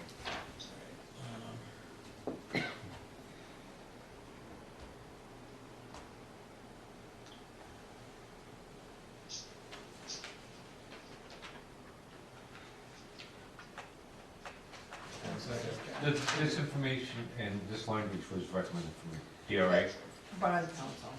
so this came from the bond council. Yeah, this is just three. And then, of course, DRA's gonna look at it. Yeah, We could have them review it tomorrow. Have them take a look at DRA as well. Thank you. Yeah, you should have that now. Yeah, I do. Thank you.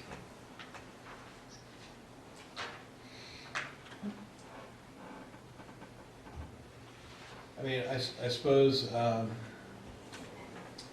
only other thing I can think to make it more clear would somehow, if there were a way to add a note, some sort of explanation in the town report that would refer to warrant Article 3, so that not only is it discussed, but it's also in print, in black and white. and I think you do that through the presentation process as well. You gotta be very clear about it, but Yeah. that, again, that's something separate. Separate, that's right. Yes. Yep.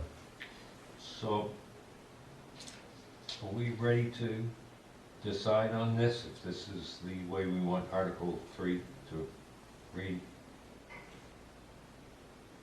I think we only determine the amount. Somebody else determined the read, DRA, right? Bond Well, council. Bond council. To submit it Bond to, council, yeah, yeah. we're going to submit it to So I DRA. agree with the amount. Same. Pat? You good with? Okay. Yeah. So, I don't know if we need a motion on that, or it's a consensus, because it's going to be submitted. Yeah, that's fine. You can always change it before the next public hearing too. And that's for the $4,716,518. Get your breath away. What the numbers are. No kidding. When are we gonna vote on the warrant articles? Would that be in January? Not this evening. No, we're not ready. yet. Okay. You're not. Are you? We're probably looking around the 20th January. Okay. Okay. Well, one of the, I can't hear you. one of the conversations you had a couple meetings ago was on the warrant article relative to highway, the 35,000, and I seem to recall there was some discussion about, because it went up $20,000, and it had to do with that machine, so I don't know if you all support that, or if you still want to look at that warrant article. I don't think we have a choice. Okay, I just want to make Sidewalk. sure, because, Yeah, sidewalk. And as I mentioned in the beginning, I have started that process with Kevin, the Public Works Director, so Thank you. So- Are we gonna get additional information on that, or are we gonna? yes, yeah, hopefully before the 15th, which is the first budget public hearing. I would think that. February 15th? Is January it 15th. Oh, the first one, that's right. Yeah. 'cause I it's- mean, I think that you can look at any of the other warrant articles, but we still have the collective bargaining Article 4 that we don't have information on yet to fill in, but certainly if you wanted to look at the other, and we don't have the bottom line for the budget, But if you want to approve the other articles too, Is Kevin willing to meet with us on an individual basis to show us the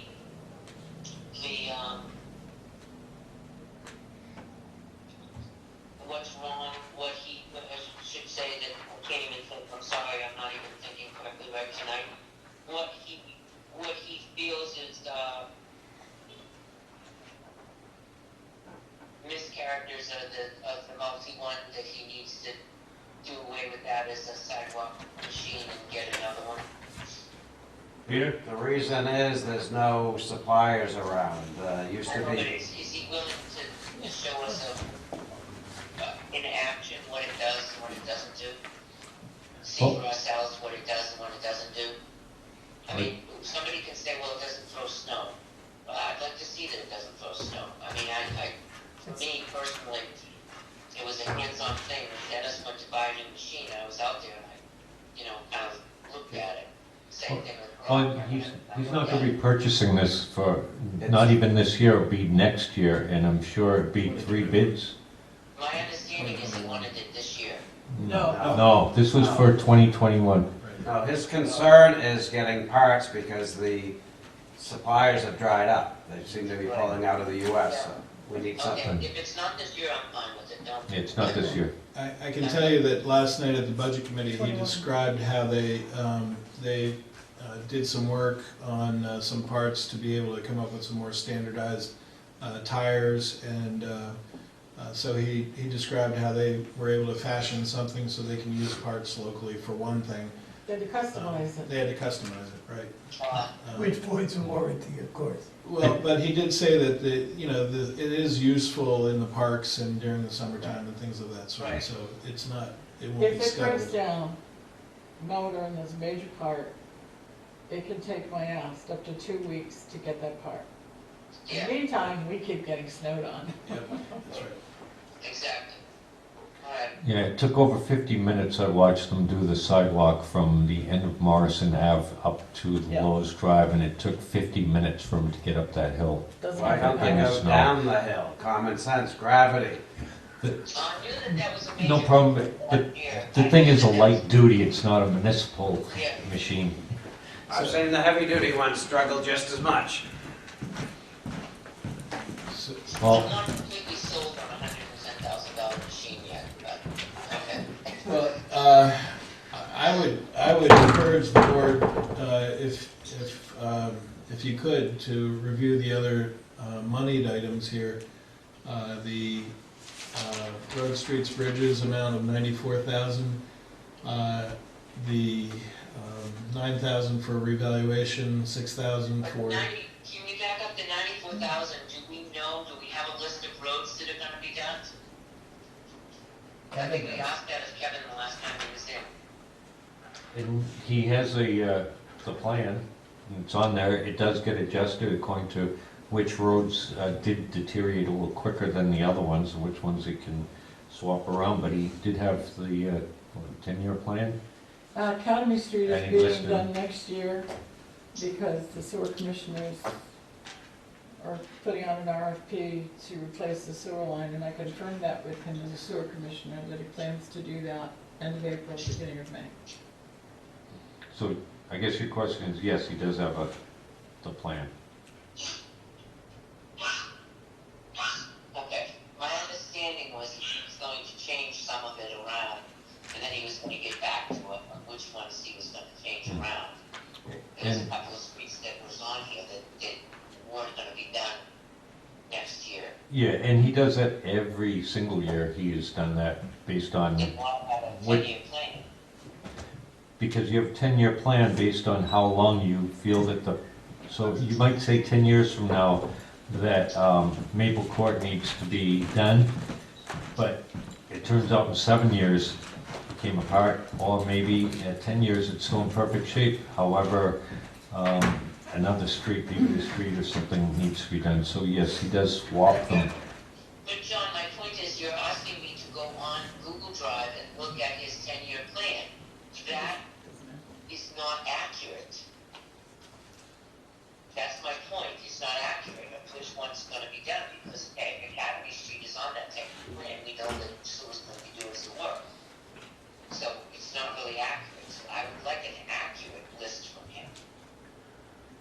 So you think the amount of 94,000 is incorrect? No, I'd just like to know the streets that he's going to be doing for the 94,000.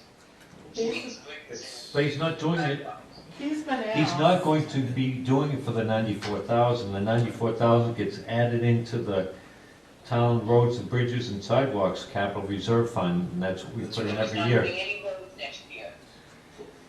Well, Academy Street. And The if I could, 94,000 is based on his 10-year plan. So Pat and I have been asking him to update his 10-year plan so we have it.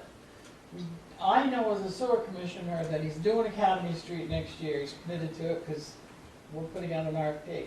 Beyond that, we don't really know. well, that's what, Thank you, Kathy, Well- because I looked at Google Drive for a 10-year plan. I can only find a 10-year plan that began in 2016. Exactly. So I know we put money away every year for roads, but unless we have an updated road list from him, like last year he did Cedar, High and Linden, Highland and Linden. This year, I don't know what 2020, what roads he's gonna do. That's all I'm asking is a list of the roads he's gonna do. I'm sure he'll give you one, too. May I just reiterate again? So in the very beginning, when I sat down, I was talking about how, working with Kevin, we have a template set up for the capital improvement plan for all kinds of different things, and for his, we've been focusing on the equipment right now so that we could answer the question of the sidewalk machine. But there's also one for all the roads and streets, bridges, sidewalks, everything, so that you'll see by year what the estimated amount is for each capital project, and a list of those, so that by doing it in this format, I'll be able to report to you at any given time when you want to look at it. You can go in and look at it, or I can print it for you and include it for you monthly if you like. But it incorporates not just public works, but also town hall, IT, police, so it's broken out into sections like that. And one other thing, I just want to remind you of sort of the history of how we got to 94,000. For many, many years, this capital reserve fund was funded with $65,000. And every year in those years, there was money in the operating budget in public works for sidewalks.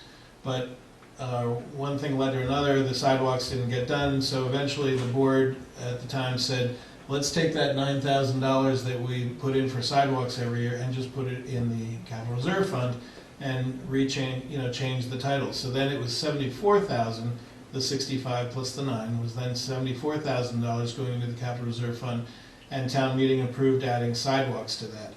Subsequent to that, last year, there was, because we had all the new equipment in highway, in the public works garage, there was a desire to take $20,000 out of the highway equipment amount that we put in normally. So we put in $15,000 last year, and we put that $20,000 added to the $74,000 to bring it up to $94,000. So I just wanted to kind of remind you of that, how we got to where we are.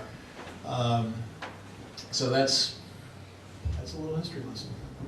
And still can give me the streets he's gonna do next year. I get it. No, I know, I'm just. And I get all the work that you're doing with him, and I'm looking forward to We'll get there. your sharing that once the capital improvements are done and so on. I'm really looking forward to that work that you've completed, but it's not done, and we're doing budgets, and we still don't have the sidewalks that he's gonna do, or the streets that he's gonna do. Actually, we're working on the warrant articles, and Article 6 is if we want to put $94,000 into the town roads and bridges fund. Yes, Is everybody good with that number? yes. Yes. Number? I don't know, I don't know if I'm good enough, because I don't know what roads he's gonna do. Do you need a consensus or a vote? I think we should vote on it. Vote on those? So, Article 6. Article 6, I feel that's a proper amount based on what I've seen and dealt with them for the past few years. the changes, so I'm going to recommend Article 6. You're talking to the CRF roads, bridges, sidewalks, because there's no number listed on this year's side. Yeah. So I'm approving Article 6 as written, that's my Oh, motion. okay, well, I gave you mine. Second. Oh, you did? Oh, I'm sorry. There you To give you the wording, that was mine. go. Okay, I Can appreciate we it. No problem. I wondered what ask you- Kevin what he plans to do for roads? Oh, absolutely. I'm sure he knows. I'm sure he knows too. Yeah. Okay, so Article 6 as written, the Board of Selectmen approving that. All those in favor, say aye. Aye. Aye. Opposed? No. I'm gonna decline to vote. So we've got 3 in favor, 1 decline, and 1 nay. How about Article 5? Article 5. You have those articles in front of you, Pat? I do. Okay, good. Make a motion to approve the $35,000 amount for the Highway Equipment Capital Reserve Fund. Second. Any discussion on this? All those in favor say aye. Aye. Aye. Opposed? I'm gonna decline to vote. It's the same thing, I don't have enough information to vote, it's as Pat said. I don't know what he's planning to buy for equipment, except that I know he wants to do sidewalks. Sidewalk machine around $100,000. Right. How about Article 7? Article 7. Make a motion to approve the $9,000 amount in Article 7. Second. Any discussion on that? Motion and second, Pat, are you there? Yeah. Okay, just making sure. Article 7, for the $9,000 to be added to the reevaluation capital reserve. All those in favor say aye. Aye. Aye. Opposed? So moved, unanimous. Article 8? Article 8. Have a question. How much money is in the milfoil fund? I can tell you, they, I know that's about something with it, but $5,100 because there was money spent out of it this year. do we suspect that there's gonna be additional money spent? They're anticipating that. There is, actually, they've already brought a lot of information, what they plan to do for next year, and that's going to be completely spent. Nobody, Yeah, nobody they- behind it. There was $5,107 spent out of it, and there's a current balance of $4,395. Are they gonna be doing anything in Silver Lake?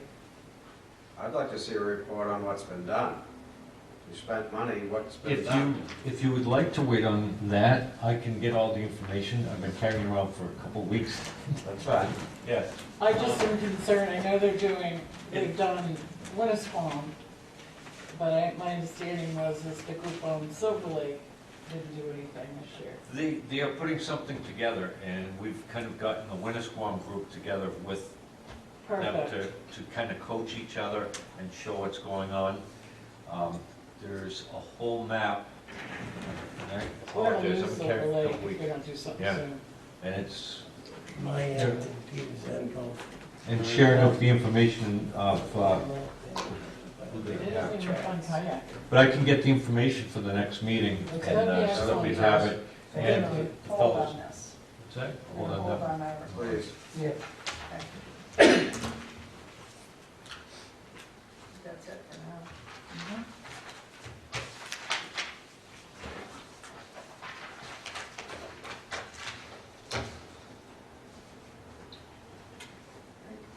Tim, do you have anything else? No. That's it for me. So, I'm hoping, there may be something that the board might need to sign prior to year end. If so, we'll be sure to email and call, Yeah, there's nothing to have come by. since this is your last official meeting. Oh, yeah, It is, isn't it? that's right. 2019 it is. Yeah. I know. We're not signing a whole bunch of checks? There are a bunch of checks I there. mean, you know, usually this is, And we're done. We're done. For the year. I'm keeping a real close eye. thanks, Tim. So, you're This welcome. is kind of a little different than usually happens. We usually get a lot of Thank you for all requests. the work you've done on the budget. It's It good. definitely shows. As per usual. Thank you very much. Merry Christmas, Tim. Merry Christmas. Have a good night. I'll see you tomorrow.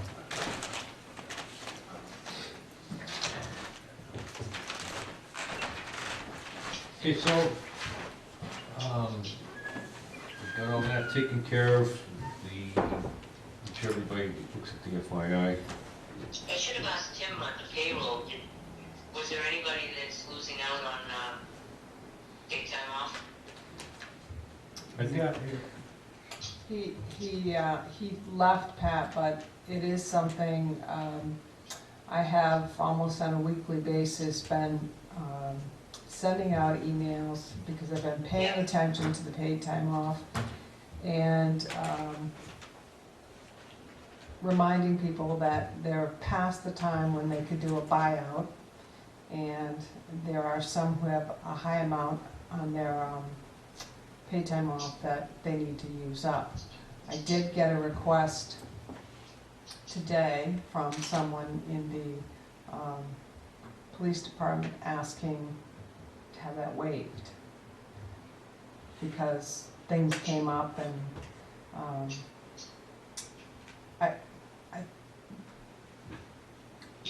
I've been asking almost on every other week to every department head and Tim and also you, Jeannie, as you know, to remind everybody. And I've gone to the chief, I've gone to Kevin and the department heads. So well, there's absolutely, this is for months now. There's no excuse whatsoever. None. yeah, well, I think we're good in town hall. We're gonna be good with the DPW.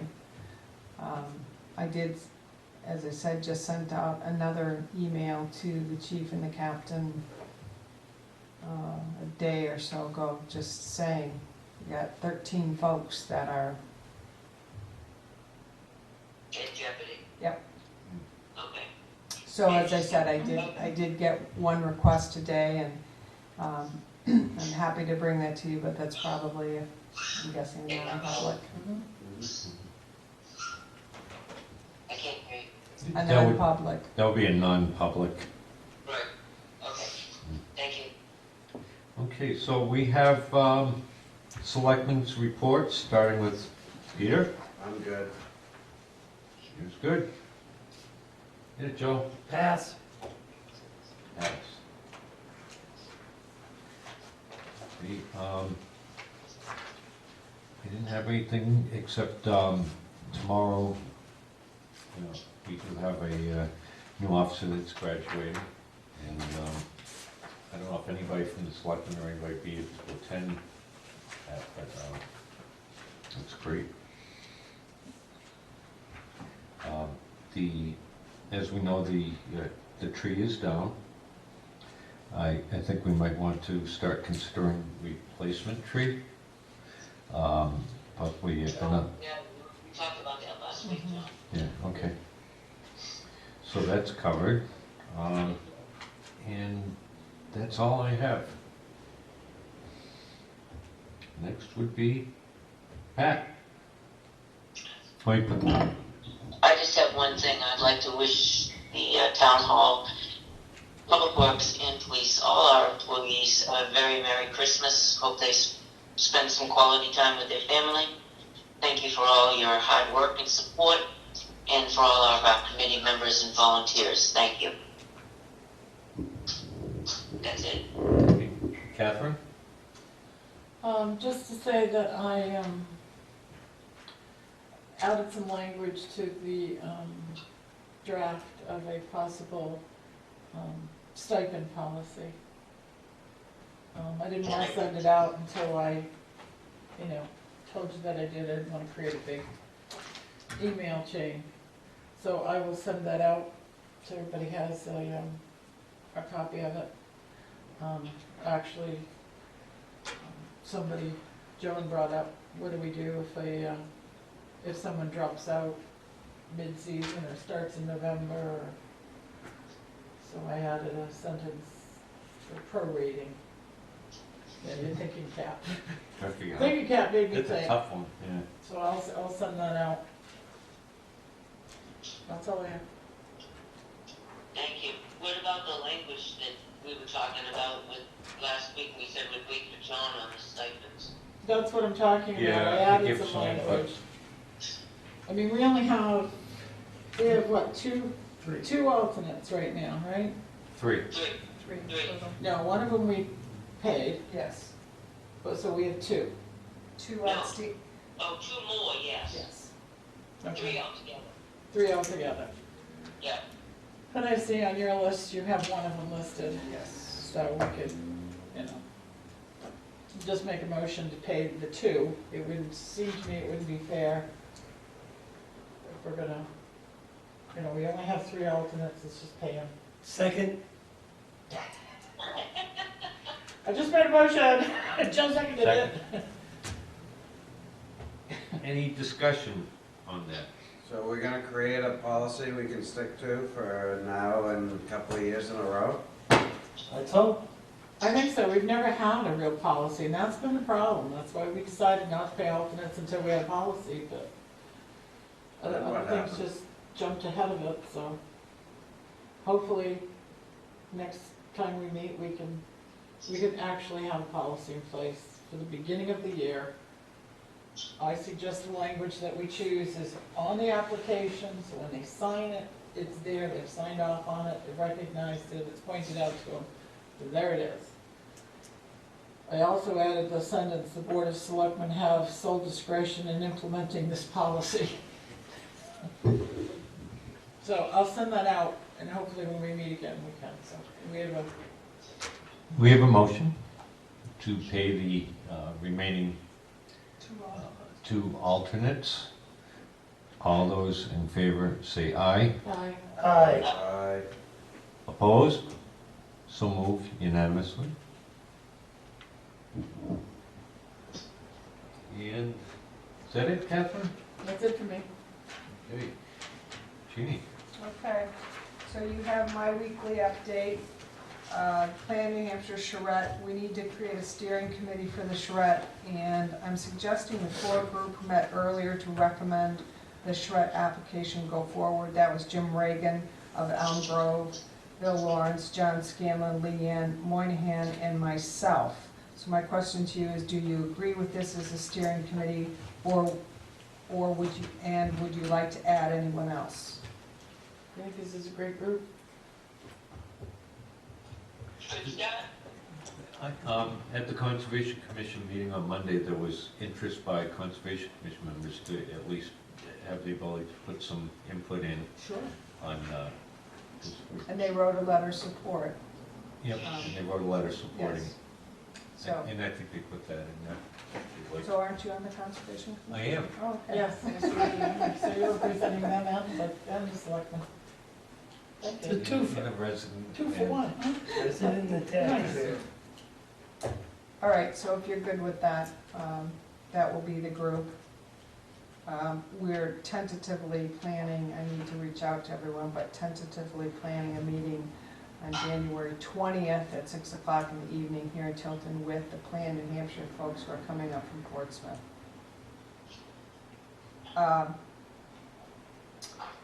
I also need a motion, as Tim mentioned to me this afternoon, to encumber the $6,000 that we budgeted in 19 for the charrette.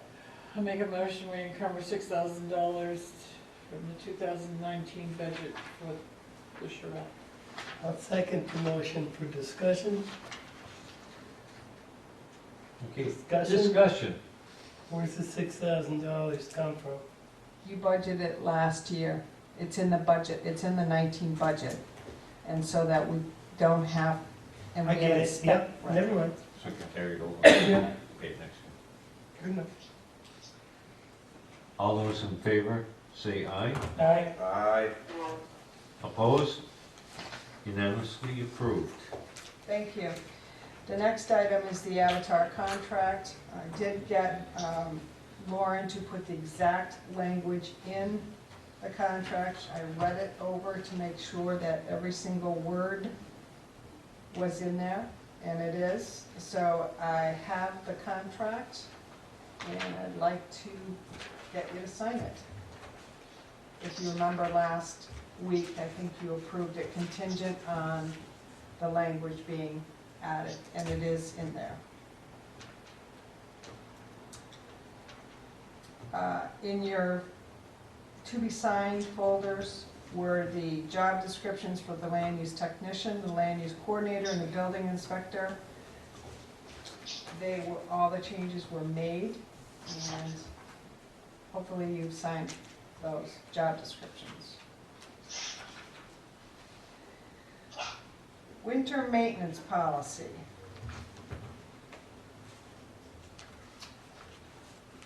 The changes that were asked for at the last meeting were made.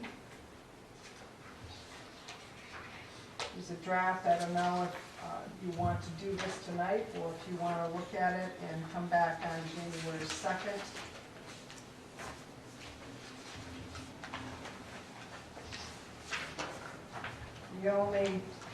The only issue beyond making the changes that were requested was in Appendix 2.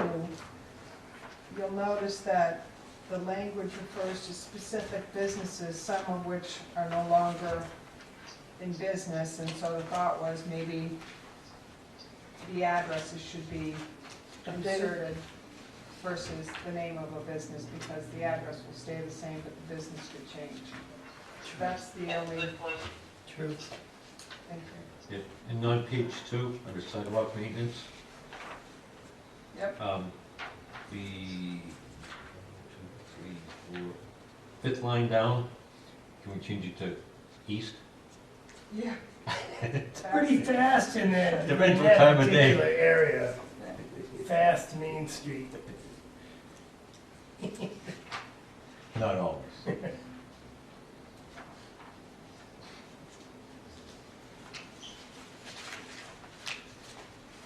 So I don't think there's any hurry to have to sign off on this tonight, so I'm not gonna, I'm not asking you to, if you wanna take time and look at it and come back on January 2nd. Yeah. But if you feel comfortable, Do you want to make those address changes, or did you? No, you didn't. HK Sports is still in there. no, we didn't, because I didn't know if you wanted to. So what I would suggest, we'll make those changes and bring that back to you on January 2nd. That would be great. Okay. We already talked about the warrant, the town warrant.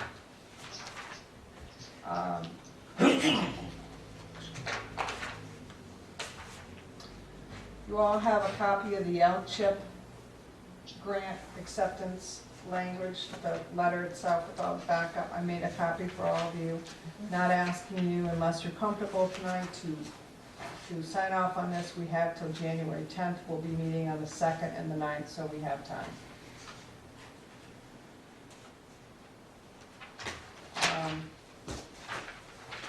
Next item is the HRA COBRA retiree rates and plan design. If you recall from last year, this needs to be signed for the 2020 COBRA rate and plan designed by federal law. The employer must provide the HRA plan to any terminated employee who elects COBRA. The rate is based on plan claims experience, and upon review of our claims experience this past year, I recommend that we maintain the 40% rate. And you might recall that the town pays 100% of the HRA benefit now for employees. If a terminated employee chose COBRA with the HRA, they would pay 40% of the HR premium. So they have, just as they did last year, and we have one signature line.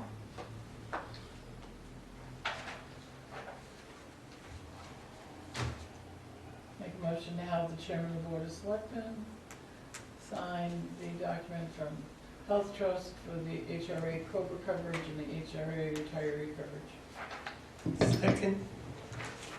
you get that, Pat? I did. Okay. So motion and second. Any discussion? All those in favor say aye. Aye. Opposed? Unanimous? The next item is Timetable Mabel plaque. You'll recall that this has been an ongoing project for us.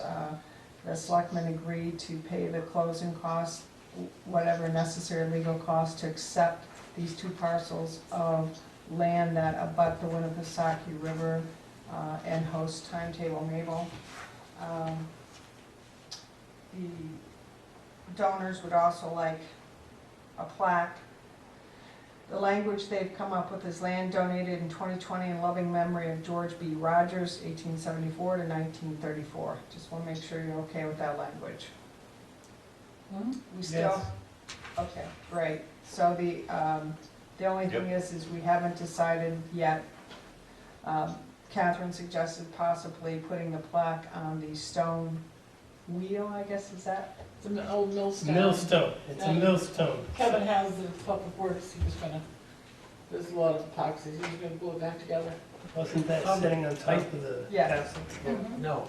You know, and I think it's great that they're donating the land, but that statue, I don't, in the wheel, I don't think that we should be attaching that to, that's a completely different item. Attaching it to the wheel?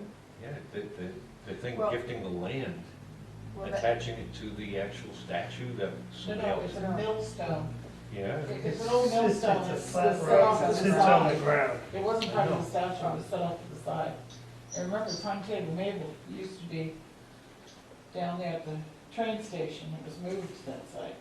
So there were two suggestions on what to do with the plaque. Either attach it to the millstone when that gets fixed and replaced, or put it on a post. So we're not there yet on that, but Just trying to Those think are of two I like something the to idea, keep it from being thrown in the river. You know, a block, oh, just like a cement Virgin tree block, up here. Granite block. granite block, and have it attached to that, Yep. so it's the land. Well, that's what just- the millstone is. Well, we might decide we want to do something, let's say in the future, they decide that, hey, that millstone, we find out that that was actually given, and that was part of the cop mill, or an Indian thing, and it actually belongs down there. Yeah, that's No, true. Indian, milling Yeah, site, and we want to move it there, and now we've a positive thing that land was given by the, I wouldn't worry on what ifs. There's a lot of millstones out there. so that's not anything you have to decide where the plaque goes right now. I just wanted to bring that up as an option. So if you're good with that, I'll move on to the next item. You recall a couple months ago, I think, maybe it wasn't that long ago, maybe it just seems that long ago. I sent you some information about economic revitalization zones. Sea Light USA LLC at 61 Business Park Drive requested the selectmen approve an economic revitalization zone. Once the zone's created, any company within the zone receives a tax credit from the state for any new jobs they create. So in speaking with the department, I sent you all this information the other day, showing the map. I've been working with the state and Sea Light on this, and the state came back and actually suggested that we expand the entire zone to Business Park Drive, and I've got the new map. I said, well, this is not what I talked to the selectmen about, and I haven't talked to the folks at Business Park, and they said, well, it doesn't cost the town anything, it's a benefit to everyone at the business park. It's actually for us, is showing we're, helping with economic development, so that's what they're recommending. And if you can approve this tonight, take a vote and approve it, then I can get it to the Department of Economic Affairs tomorrow, and we'll have an economic revitalization zone in that business park. I think it's a great idea expanding it, because I believe Spinnaker came in, with a site plan and expanded their building, so they, I believe, added more employees, and they're probably not aware of this. No, and we will after this You know, happens. maybe it's too late because they already have done it. I don't know. I would assume it's for future, not past. Well, they make a retroactive. Probably not. Probably not. But if you approve this, I need somebody to make a motion, and I've suggested one if you want to use that. That motion, I don't have it. I'll make a motion to designate Business Park Drive in Tilton, map R20 115, R20 114, R20 113, R20 112, R20 111, R20 19, R20 18, R20 17, R20 16, R20 15, R20 14, R20 13, and R20 12 as an economic revitalization zone for the purposes of encouraging business growth, creation of new jobs, and capital investment. Second. We have a motion and a second. I'm not entirely familiar with all of the benefits of the economic revitalization zone on the area. Does anybody know what those are, other than a tax credit? Well, so what it does is it incentivizes those businesses to grow and expand either through capital investment or through creating new jobs, because the state will then give them a tax credit for that investment or that job growth. So it's encouraging business growth. And isn't it from their business profits tax? Isn't that where the tax relief comes? It's been a while since I looked at that. I sent you all the backup on that. I did confirm it is from the state, it's not any effect. Right. I have the RSA, if you want to look at that. I think it's a great thing.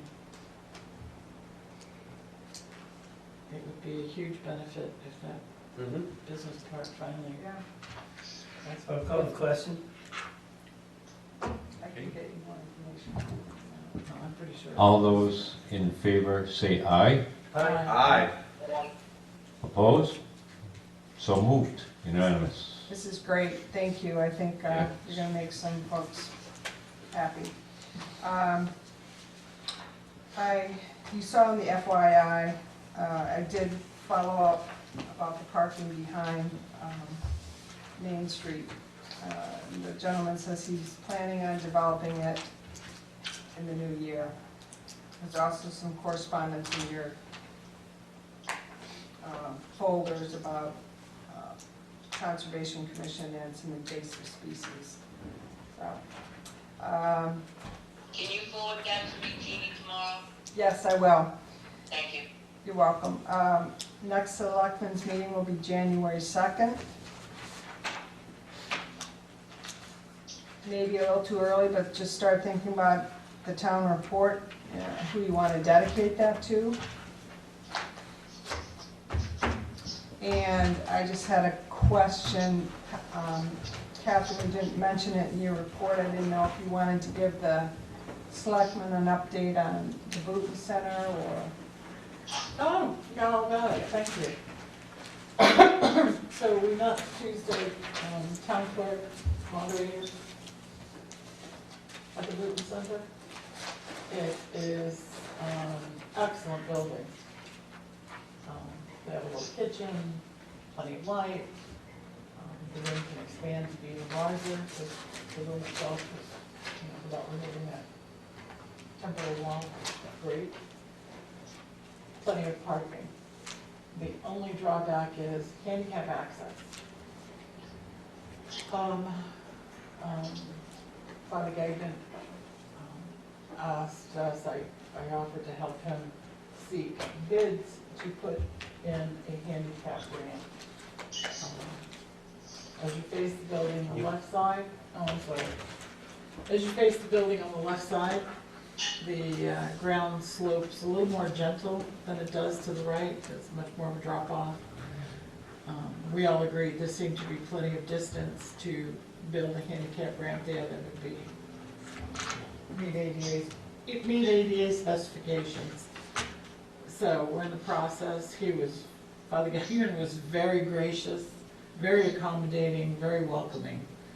So I think it's a place that we could call home for our elections. Probably not for town meeting.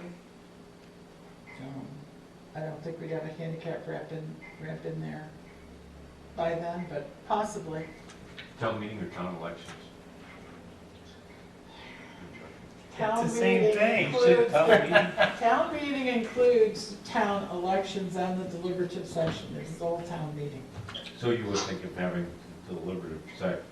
We were thinking of having the whole thing there, but it's ultimately the Board of Selectmen's decision. I'm just saying right now, handicap accessibility prevents us from having any elections there. But they were. Catherine, what type of ramp were you thinking of having there? A concrete or? I was gonna seek bids on both. As you look at the building, there is some concrete repair that needs to be done. The sidewalk is asphalt. The main entryway into the building is concrete and it's a bit chipped there. You'd have to saw cut it down. There's not enough height because of the door to add any more concrete to the top. There's another entrance further down to the left as you face the building, and that entryway is also broken up. So you could leave, I don't know if that asphalt ramp, sidewalk, tired, is at the correct pitch for ADA right now. Somebody would have to take some elevations with a laser or Berger Transit to determine that. I don't think it is. You have quite a few chairs that come to the election. That's right. So Like 10, 12, 15, well, probably more this year. Yeah, the veterans is quite a few, so that's why we would have to have ADA accessibility. So to answer your question, it could be out of concrete, it could be out of asphalt, it could be out of wood. That's up to. Location though for it. It is a great location. Lots We of need to parking make and this everything. happen though. That would be great. Yeah, so I told Father I would help him seek those bids. Yep, good. Great. That's all I have. That's it? Is there anything else to come before the Board of Selectmen? This being the last meeting of 2019. The only other issue is if you wanted to go into a non-public to discuss paid time off. Yep, Yep, I do. I think so. Now, I don't have the email in front of me, and I'll need to go I down. can't hear. If I don't have the email in front of me, I'll need to go downstairs and grab it or borrow somebody's computer to see if I can get it. But Well, you can give us the details, right? generally, Yeah. That's probably enough. Yeah, I probably. Okay, so that's it. We're gonna make a motion. Anything else? Thanks. Merry Christmas, Happy New Year. Budget See you next year. Merry Christmas. Merry Christmas. Happy New Year. Thank Merry you. Christmas. We'll see you, Pat. Thank you. Yeah. Bye. Okay, so we're gonna make a motion that we go into non-public per RSA 91A:3, paragraph 2,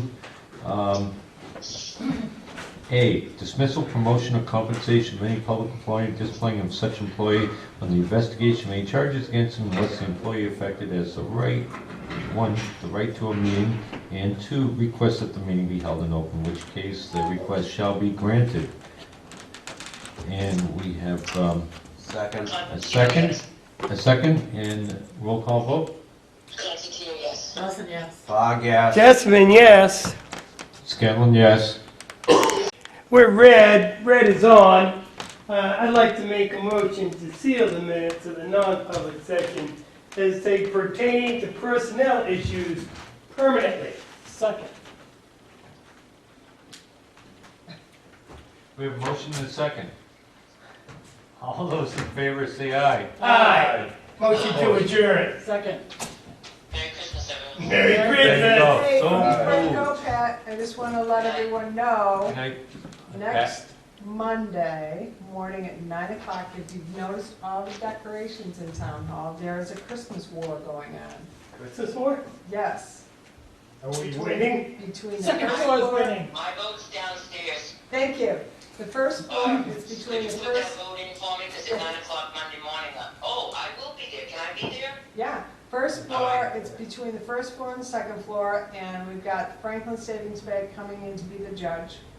No, that's cute. Yeah, and the newspaper's gonna come and cover it, so. Nice. Is there gonna be a big scramble Good for luck. decorating? Good luck. Yeah, no, Nice. there may be some mischief going on. Christmas wars, vote downstairs.